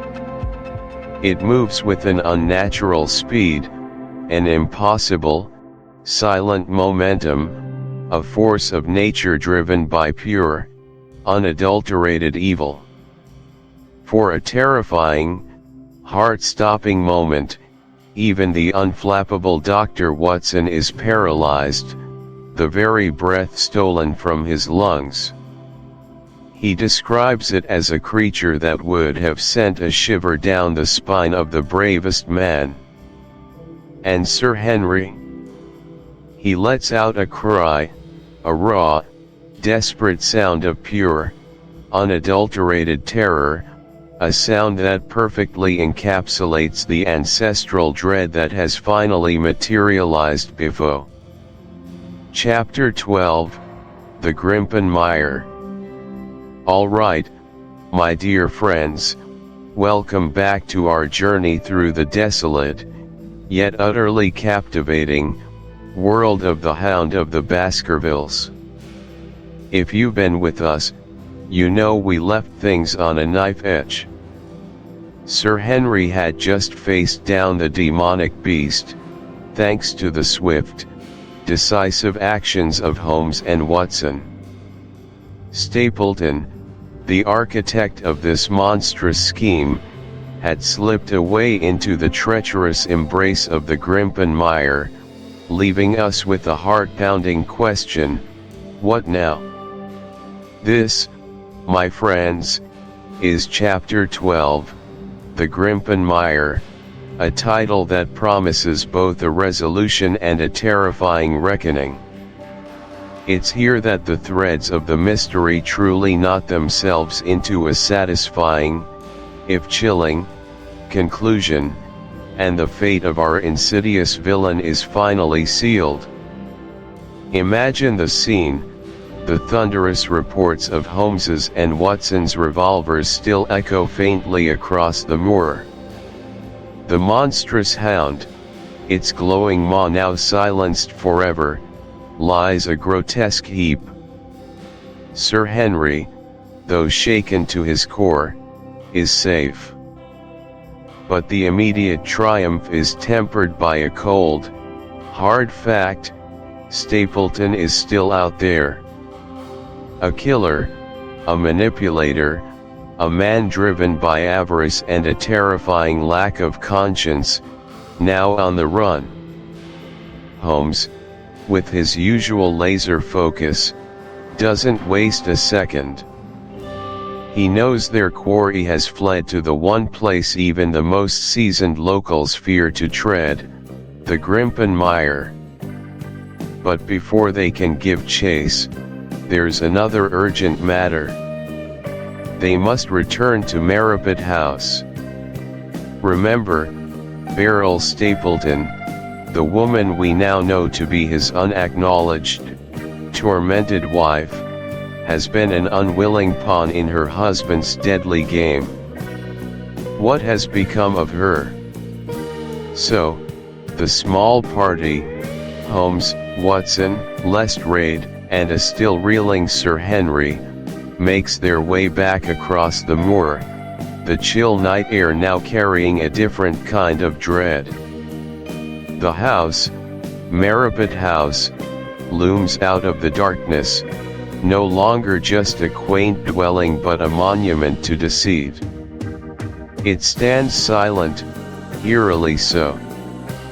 There's no sign of life, no light, no welcoming glow. It feels abandoned. As they enter, the atmosphere is heavy with the aftermath of evil. The house feels ransacked, not in the physical sense of broken furniture, but in the spiritual sense. It's empty, save for the lingering scent of despair. Holmes, ever the methodical one, begins his search, his keen eyes sweeping every shadow, every corner. Watson and Lestrade follow suit, their hearts heavy with apprehension. Is Beryl Stapleton another victim? Has Stapleton, in his desperation, silenced her forever to prevent her from revealing his secrets? And then, they find her. Not openly, not in defiance, but hidden, deliberately suppressed. In an upstairs room, bound tightly, gagged cruelly, almost entirely obscured from view, lies Beryl Stapleton. The sight must have been truly horrifying. She's not just tied, she's imprisoned, a desperate captive in her own home, suffering the final indignity at the hands of the man she was forced to call husband. Her eyes, wide with terror and exhaustion, dart around, finally settling on Holmes and Watson, a flicker of desperate hope. Can you imagine the terror she must have endured? To know the full extent of your husband's monstrous plan, to be privy to his darkest secrets, to be trapped in that house, hearing the distant cries of the Hound, knowing the gruesome fate he intended for Sir Henry, and being utterly powerless to intervene. It's a level of psychological torment that's almost as horrific as the physical bindings. They release her immediately, of course, untying the ropes, removing the gag. And as soon as she's free to speak, a torrent of words, broken by sobs and gasps, spills forth. Her testimony, though fragmented and emotionally charged, confirms everything Holmes had pieced together. It's a raw, unfiltered account of Stapleton's monstrous ego and his calculated cruelty. She tells them how he had forced her into this elaborate deception from the very beginning. How he had used her beauty, her supposed identity as his sister, to lure Sir Henry, to disarm any suspicion. She reveals how she 7-day action plan, the detective mindset. Hey everyone, and welcome back to the channel. If you've been following our deep dive into the classics, you know we've been absolutely consumed by the atmospheric moors and chilling mysteries of Arthur Conan Doyle's masterpiece, The Hound of the Baskervilles. We've explored the gothic horror, the timeless suspense, and of course, the unparalleled genius of Sherlock Holmes. But today, we're not just admiring from a distance. Today, we're stepping into his shoes. You see, reading about Holmes is one thing, but truly understanding his methods, and more importantly, applying them to our own lives. That's where the real magic happens. So, put down your dear stalker for a moment, grab a pen and paper, or just open a note app on your phone, because we're about to embark on a 7-day action plan designed to cultivate what I like to call the detective mindset. Our goal? To to take those brilliant deductive methods from the pages of the Hound and use them to navigate the complexities, the little mysteries, and even the big problems in our very own reality. Ready? Let's unlock our inner Sherlock. Day 1 and 2, the art of active observation, seeing what others mispresenter. For our first 2 days, we're going to focus on the absolute bedrock of any good detective, active observation. Holmes himself often chided Watson for merely seeing when he should have been observing. Think about it. How many times have you walked through a familiar room, or down a well-trodden street, and truly noticed everything? Probably not as often as you think. We tend to glance, to categorize, to make assumptions, and then we move on. But a detective doesn't just see the painting, they see the brush strokes, the dust on the frame, the slight tilt that suggests it might have been moved recently. They notice the almost invisible scuff on the carpet, the way someone's eyes jarred, the subtle tremor in a hand. It's about engaging all your senses, not just your sight, and allowing your brain to truly process the input without immediately filing it away as known. In The Hound of the Baskervilles, Holmes's initial observations, even before he sets foot on Dartmoor, are crucial. He deduces so much about Dr. Mortimer just from his cane, the type of wood, the specific marks, the dog's teeth indentations, and the heartfelt dedication engraved upon it. He paints a psychological portrait, a life story, just from those minute details, building a foundational understanding of Mortimer's character and experiences. Later, as the mystery deepens, it's his meticulous observation of the rugged landscape, the treacherous bogs, the ancient stone huts, alongside the subtle nuances in the Barrymore's nervous behavior, the peculiar habits of the locals, and even the seemingly insignificant physical characteristics of the suspects, like Stapleton's eyes or his wife's quiet distress, that allows him to peel back layers of deception. He's not just looking for a spectral hound, he's looking for empirical evidence that explains the legend, that connects the dots between widespread fear and cold, hard facts. He sees the human manipulation behind the supernatural facade. And for us, in our everyday lives, this skill is incredibly powerful. How often do misunderstandings arise because we've failed to truly observe the full context, the nonverbal cues in a conversation, or the slight, almost imperceptible changes in our environment? We rush, we skim, we assume.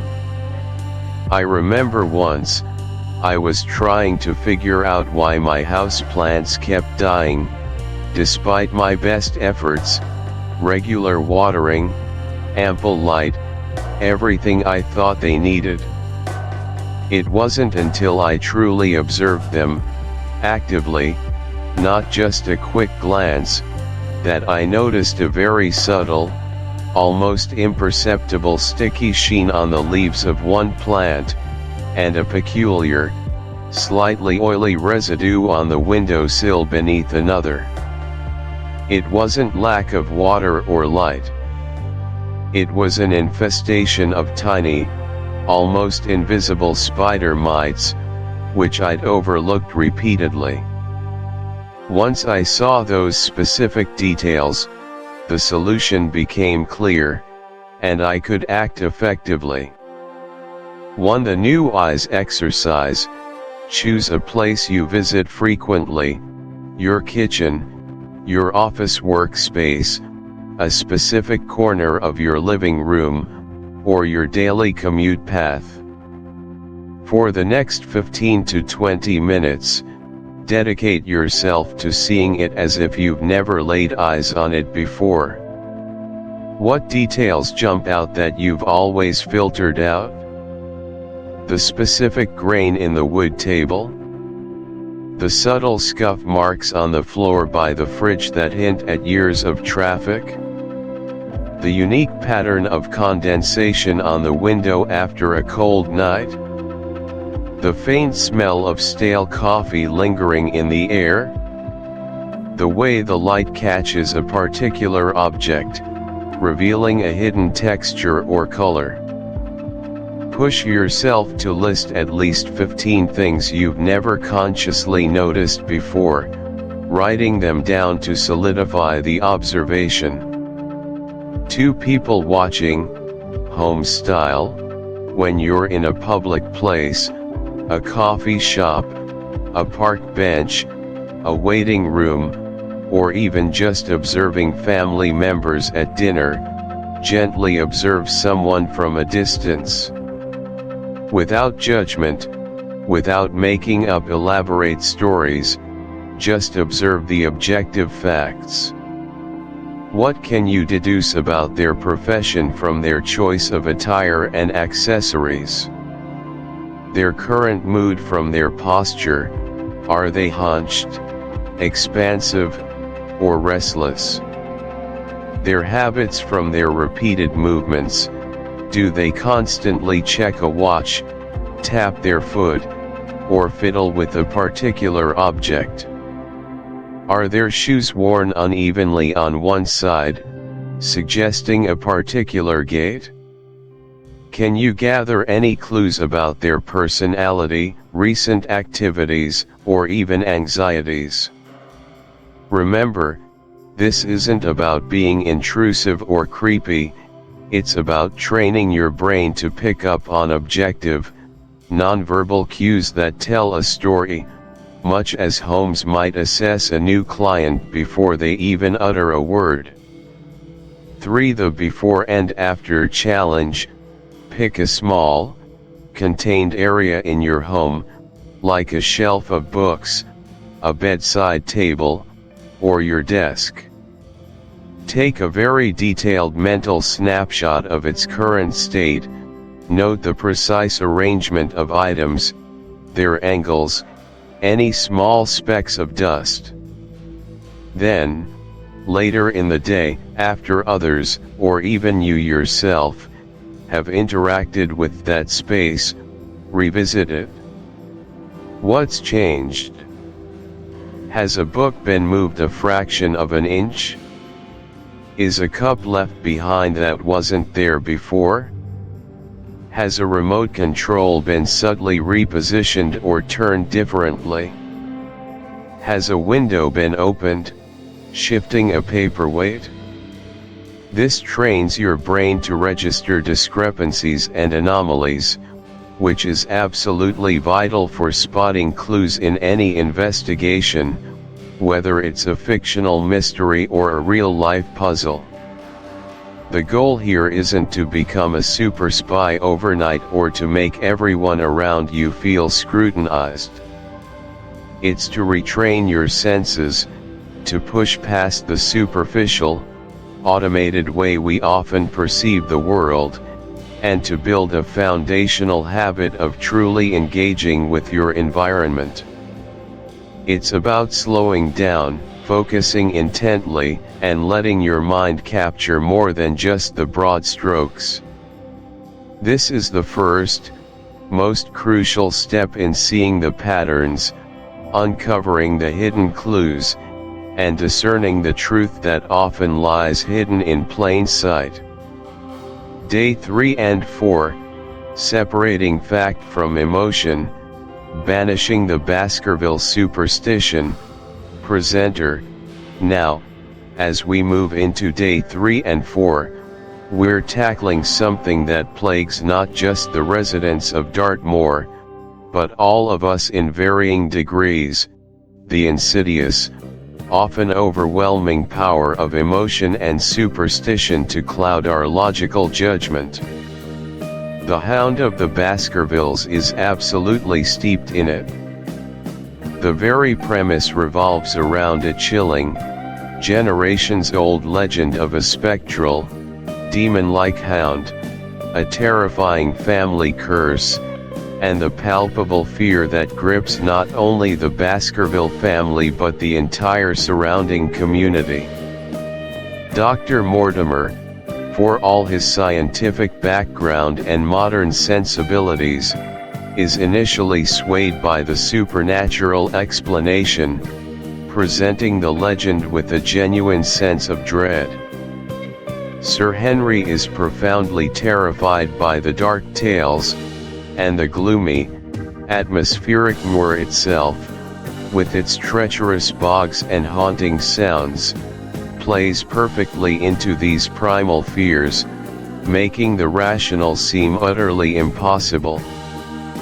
But what does Holmes do when confronted with such a potent brew of fear and folklore?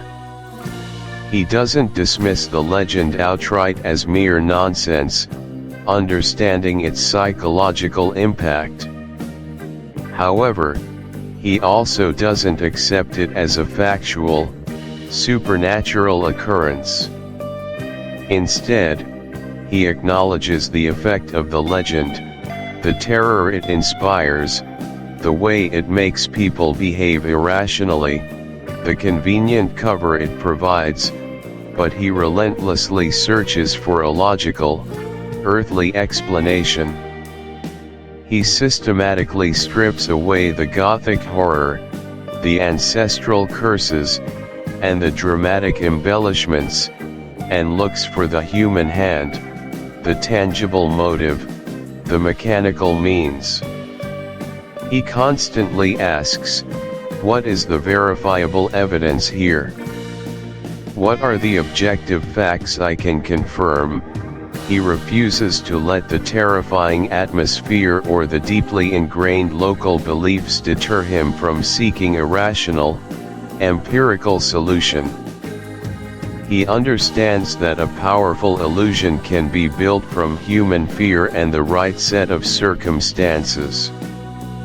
This critical skill, the ability to dispassionately separate objective facts from our subjective emotional responses, is something we desperately need in our own lives. How many problems do we face that are either exacerbated, or even entirely created, by our emotional reaction to them? We might jump to conclusions, assume the worst possible outcome, or let fear, anger, resentment, or even wishful thinking dictate our understanding of a situation, preventing us from seeing the clearer path forward. Think about navigating a conflict with a friend or family member, a challenging project at work with tight deadlines, or even just making a significant life decision about your future. It's incredibly easy to get caught in the problem deconstruction exercise. Identify a current problem, pick one specific problem or challenge you're currently facing. It could be anything: a lingering relationship issue, a tricky work dilemma, a personal goal that feels inexplicably stuck, or even a significant decision you need to make in the near future. Column A, the facts, on a fresh piece of paper or in a new digital document. Create a column titled Objective Facts. In this column, list only objective, verifiable information directly related to the problem. What can be empirically proven? What has definitely happened, witnessed by others or documented? What concrete data do you have? Crucially, exclude any interpretations, personal feelings, assumptions, or predictions. For example, instead of writing "My boss hates my ideas," write "My boss has rejected my last 2 proposals for X and Y reasons." Instead of "They're always late," write "They arrived 10 minutes late on Tuesday and 5 minutes late today." Column B, the emotions and assumptions. Create a second column, distinctly separate from the first, titled Subjective Emotions and Assumptions. Here, allow yourself to freely list all your feelings about the problem: fear, frustration, anger, anxiety, resentment, hope, excitement, annoyance, powerlessness, etc. Also, list any assumptions you're making, any superstitions or unproven beliefs you hold about the situation. "I'll never get this right," "They're doing it on purpose to undermine me," "It's absolutely hopeless," "This always happens to me." Column C, the gap and the truth. Now, with both columns filled, consciously compare column A, facts, and column B, emotions and assumptions. Where are the biggest discrepancies? Are your emotions leading you to assume things that are not directly supported by the objective facts? Are there crucial facts you've perhaps overlooked or downplayed because of your emotional state? Can you identify specific instances where an emotion has morphed into what you believe is a fact? Try to write a more objective, balanced, and truthful statement about the problem in a third column, informed by your factual list but with a clear awareness of your emotional tendencies. This column aims for a neutral, Holmesian assessment. To the devil's advocate internal monologue: when you find yourself getting emotionally charged or overwhelmed by a situation, pause. Mentally, or even out loud to yourself, if you're in a private space, actively play a devil's advocate against your own immediate emotional responses and assumptions. Challenge them directly. Ask yourself, is this truly a verifiable fact, or is it how I feel about a situation, or an interpretation I'm placing on it? What's an alternative, more rational, or less emotionally charged explanation for this situation? If Sherlock Holmes were here, what specific evidence would he demand from me before forming any opinion? This isn't about suppressing valid emotions, it's about giving logic a crucial seat at the table before your emotions are allowed to run the entire show, potentially leading you astray. By consciously and rigorously separating the objective reality from our subjective feelings, biases, and unverified assumptions, we begin to gain invaluable clarity.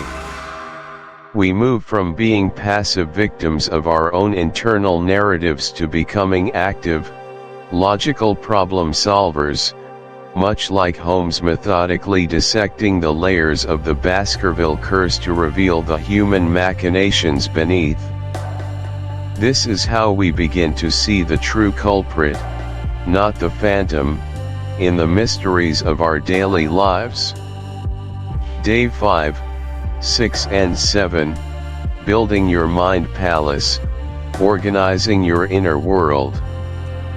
Presenter: for our final 3 days, we're going to tackle arguably one of the most intriguing and powerful techniques associated with legendary detectives, particularly one like Sherlock Holmes, the Mind Palace. Now, While Arthur Conan Doyle didn't explicitly use the modern term mind palace in his stories, the concept of Holmes's incredibly organized, vast, and instantly accessible internal archive of knowledge is perfectly encapsulated by it. His brain isn't just a jumbled attic of disparate facts, it's a meticulously catalogued, almost architectural library, where every piece of information, no matter how obscure, whether it's the specific types of tobacco ash, the ancient poisons used in various regions, or the geological formations of a particular English county, has its designated place and can be retrieved precisely when needed, often with astonishing speed and accuracy. In The Hound of the Baskervilles, Holmes doesn't simply collect random facts, he categorizes them, connects them, and places them within a larger, evolving framework of understanding. He needs to recall intricate details about the local Dartmoor fauna, the convoluted history of the Baskerville family line, various obscure poisons, the specifics of human psychology, and the local geography, all to construct a coherent theory that explains the seemingly impossible. His ability to hold vast amounts of disparate information in his head and then synthesize it, drawing connections that others miss, is absolutely key to solving the complex, multi-layered case and revealing the truth behind the legend.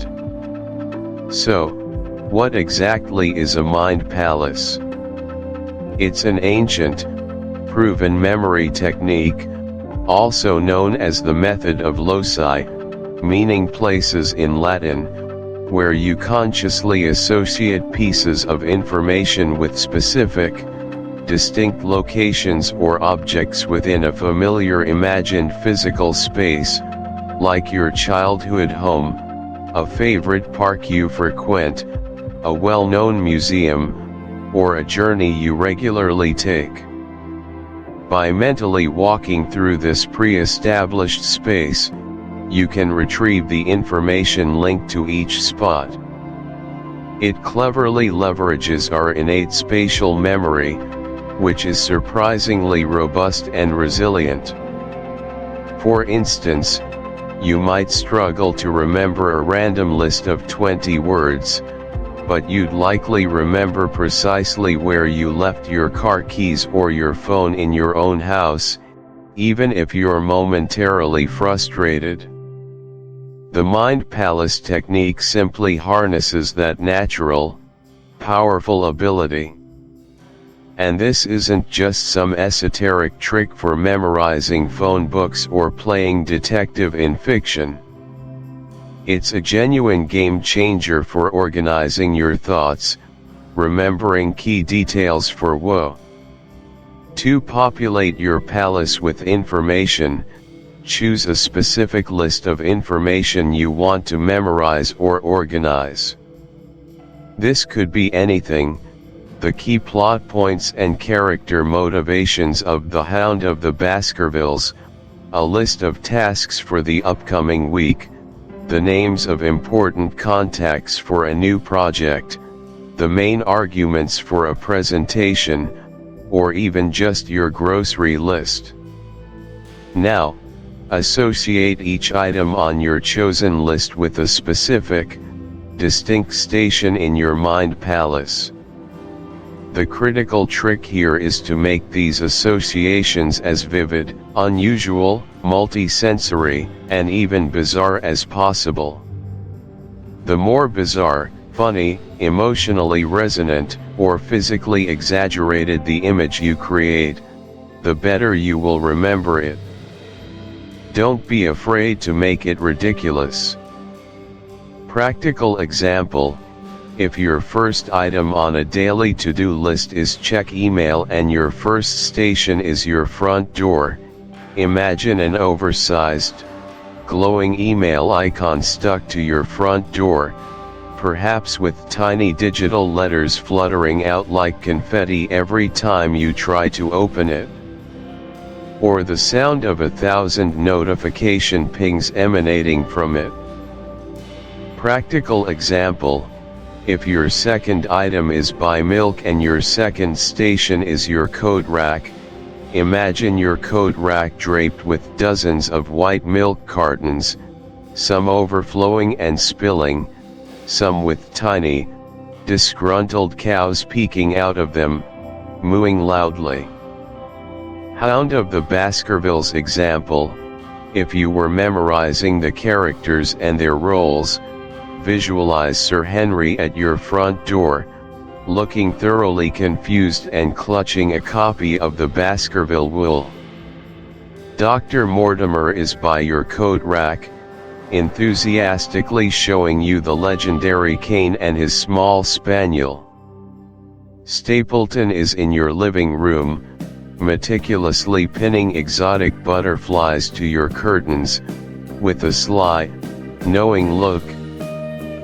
Mrs. Barrymore is by your kitchen sink, furtively signaling out the window with a flickering candle, looking distressed. 3. Take a mental walk through, and repeat. Once you've placed all your items within your mind palace, close your eyes. Take a few deep breaths to clear your mind. Then, mentally walk through your chosen space, moving from station to station in the precise order you established. As you arrive at each station, vividly recall the image you created and the specific information associated with it. Don't rush, allow the image to fully form in your mind. Practice this mental walkthrough several times throughout day 5, 6, and 7. The more you walk through your palace, the stronger the connections become, reinforcing the memory. You'll be amazed at how quickly you can recall information. 4. Expand and refine your technique. As you become more comfortable and proficient with one mind palace, you can begin to create multiple palaces for different categories of information. Example: 1 for work-related tasks, 1 for personal errands, 1 for specific books or hobbies, 1 for learning a new language. Experiment with different types of locations. Some people find a real-world location works best, others enjoy creating entirely imaginary, fantastical ones. The key to mastering the mind palace is consistency and repetition. The more you use it, the more natural and automatic it becomes, and the more powerful your memory and organizational skills will be. You're not just remembering, you're structuring your entire inner world, just like Holmes. Building a mind palace is not merely about rote memorization, it's about active engagement with information, transforming abstract data into a spatial, vivid, and deeply personal narrative. It's about building your own unique, organized internal database, just like Sherlock Holmes, allowing you to access and connect information with astonishing speed and accuracy, turning your mind into a truly powerful investigative tool. Conclusion: the enduring legacy of the detective mindset. And there you have it, your 7-day action plan to cultivate the detective mindset, inspired directly by the deductive brilliance we find in The Hound of the Baskervilles. These aren't just parlor tricks or fun mental games, these are fundamental, practical skills for sharper thinking, more effective problem solving, and ultimately, a deeper, more nuanced understanding of the complex world around you. From actively observing the minute details that others overlook, to stripping away emotional bias and popular superstitions to reveal objective, verifiable facts, and finally, to building an organized, accessible internal library of knowledge, you're not just passively reading about Sherlock Holmes, you're actively becoming a little more like him. You're learning to approach life's myriad challenges, big and small, with genuine curiosity, unwavering logic, and an insatiable desire for the truth. The world might not throw spectral hounds, ancestral curses, or sinister schemes at you every single day, but it constantly presents puzzles, from navigating complex social situations to understanding new concepts, from making difficult decisions to simply trying to understand a perplexing personal situation. By consciously practicing and integrating these techniques into your daily routine, you'll find yourself approaching those puzzles with a newfound clarity, confidence, and methodical precision.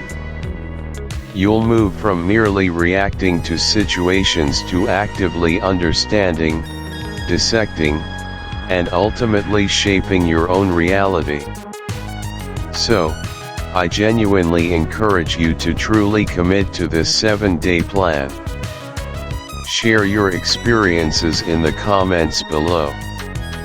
What surprising details did you notice during your active observation exercises? What emotional superstition or unfounded assumption did you manage to debunk about a problem you were facing? And for those brave enough, have you started building your very own mind palace? I'm genuinely curious to hear about your journey and your unique discoveries. Your insights might just be the clue someone else needs. If you enjoyed this practical dive and want more content that bridges the fascinating gap between classic literature and real-life application, please give this video a big thumbs up, subscribe to the channel if you haven't already joined our community, and hit that notification bell so you don't miss our next adventure into the world of books and beyond. Until then, keep observing, keep deducing, and keep those minds incredibly sharp. This is your channel name, signing off, and happy sleuthing. Summary: 3 key takeaways. Alright, my fellow book lovers, my fellow truth seekers. We've journeyed through the desolate, mist-shrouded moors, felt the chilling grip of ancient legends, delved into the dark, tangled corners of the Baskerville curse, and, of course, witnessed the unparalleled, incandescent brilliance of Sherlock Holmes at work. It's been an absolutely gripping, cerebral, and, dare I say, slightly spooky ride, hasn't it? As we begin to wind down our deep dive into the very heart of the Hound of the Baskervilles, I want to take a moment, a really crucial moment, I think, to pull back, to zoom out, and truly synthesize what this incredible, enduring story leaves us with. For me, you know, literature isn't just about the intricate twists of the plot or the thrill of the chase, it's about the echoes it leaves in your mind, the lasting impressions, the profound truths it reveals about humanity, about fear, about logic, and about the perplexing world we inhabit. And Hound, my friends, delivers on that in such a spectacular, almost overwhelming way. So, let's distill it down, shall we? Let's get to the essence, the very core. I want to share with you what I consider the three most vital, most resonant takeaways from this timeless classic.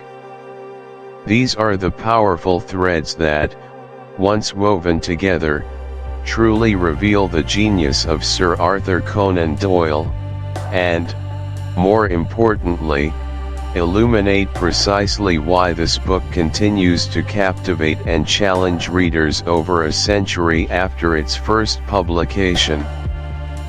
They're not just observations, they're lessons, really, profound insights that reach far beyond the pages of a Victorian mystery.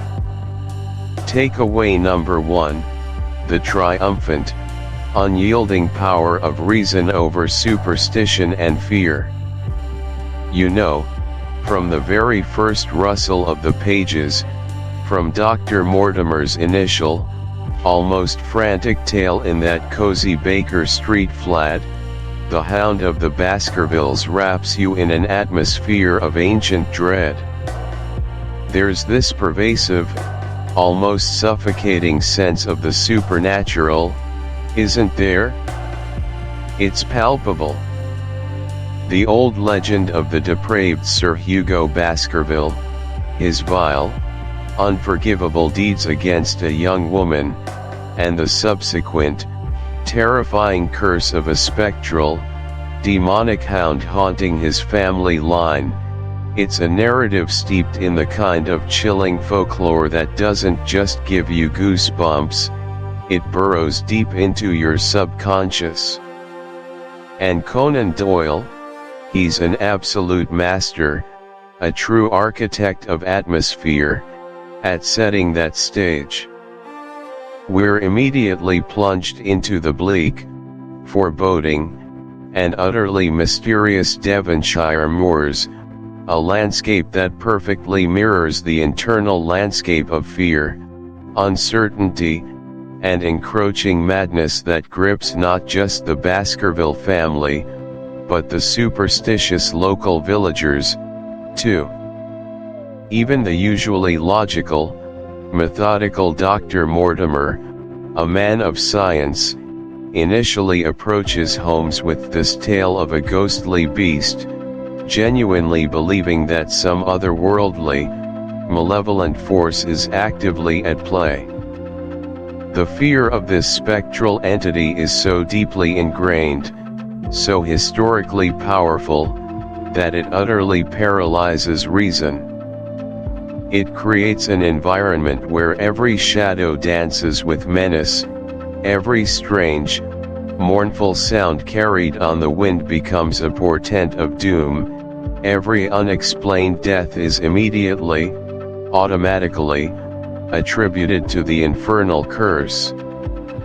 People, almost paradoxically, want to believe in it, don't they? Because it offers an easy, albeit terrifying, explanation for the inexplicable, for the randomness of tragedy. It taps into humanity's age-old fascination with the unknown, the monstrous, the things that lurk just beyond our comprehension, the things that go bump in the night and seem to defy all natural law. It's a primal fear, one we all recognize.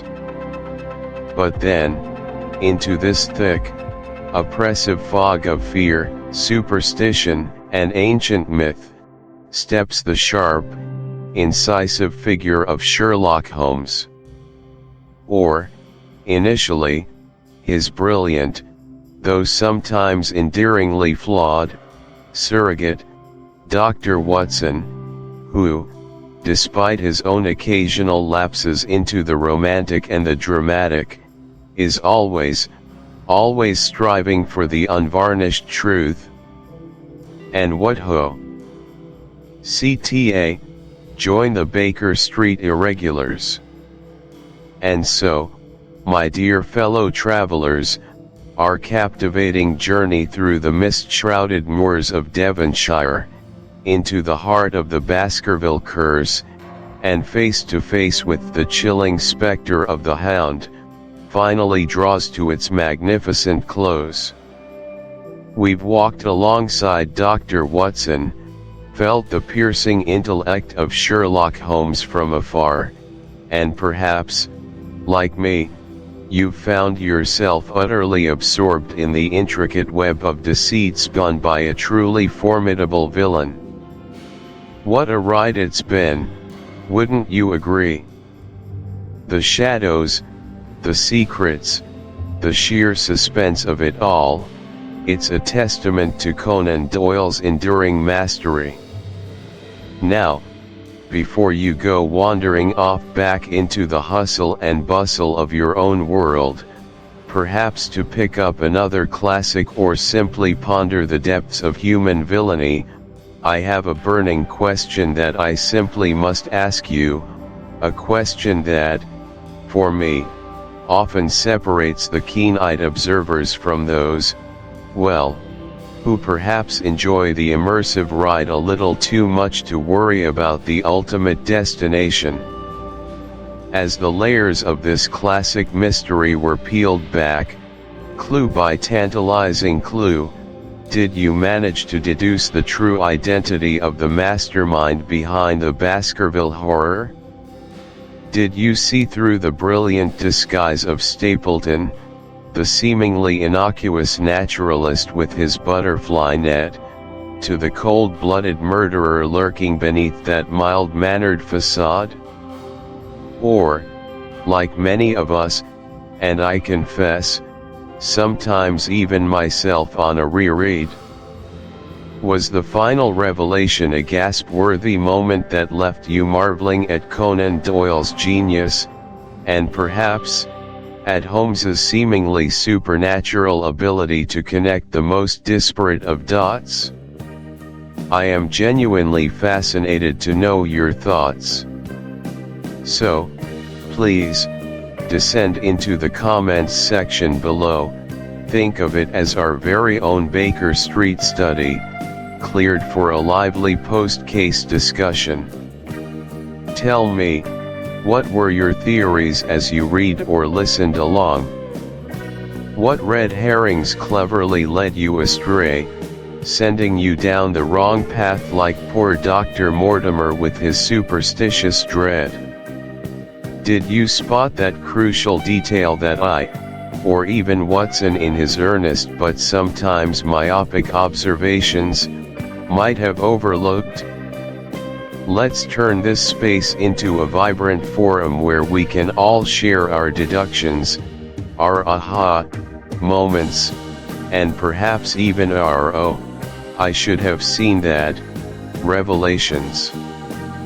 Your insights are invaluable, and I truly believe that the collective wisdom and varied perspectives of our Baker Street irregulars here on YouTube can be just as formidable as Holmes himself, given enough coffee and contemplation. Don't be shy, every great detective, even the fictional ones, started by making a few wrong turns.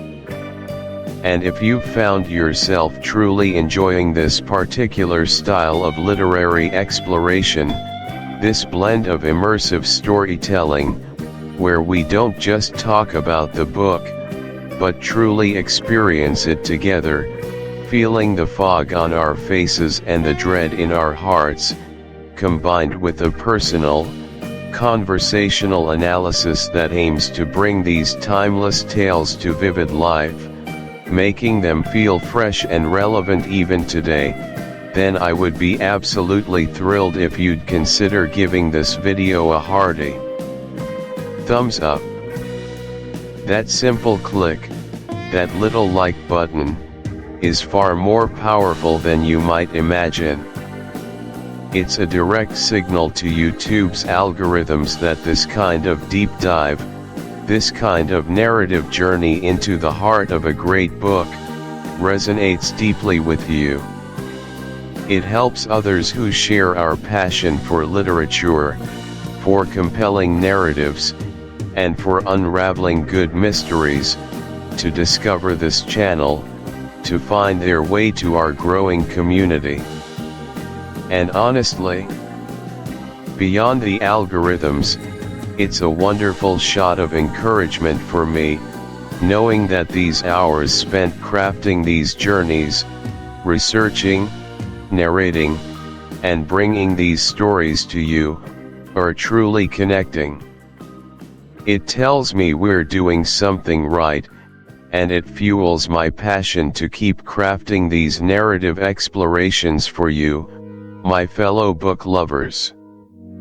Because this, my friends, is merely the first chapter in a much larger, ongoing literary adventure we're embarking on.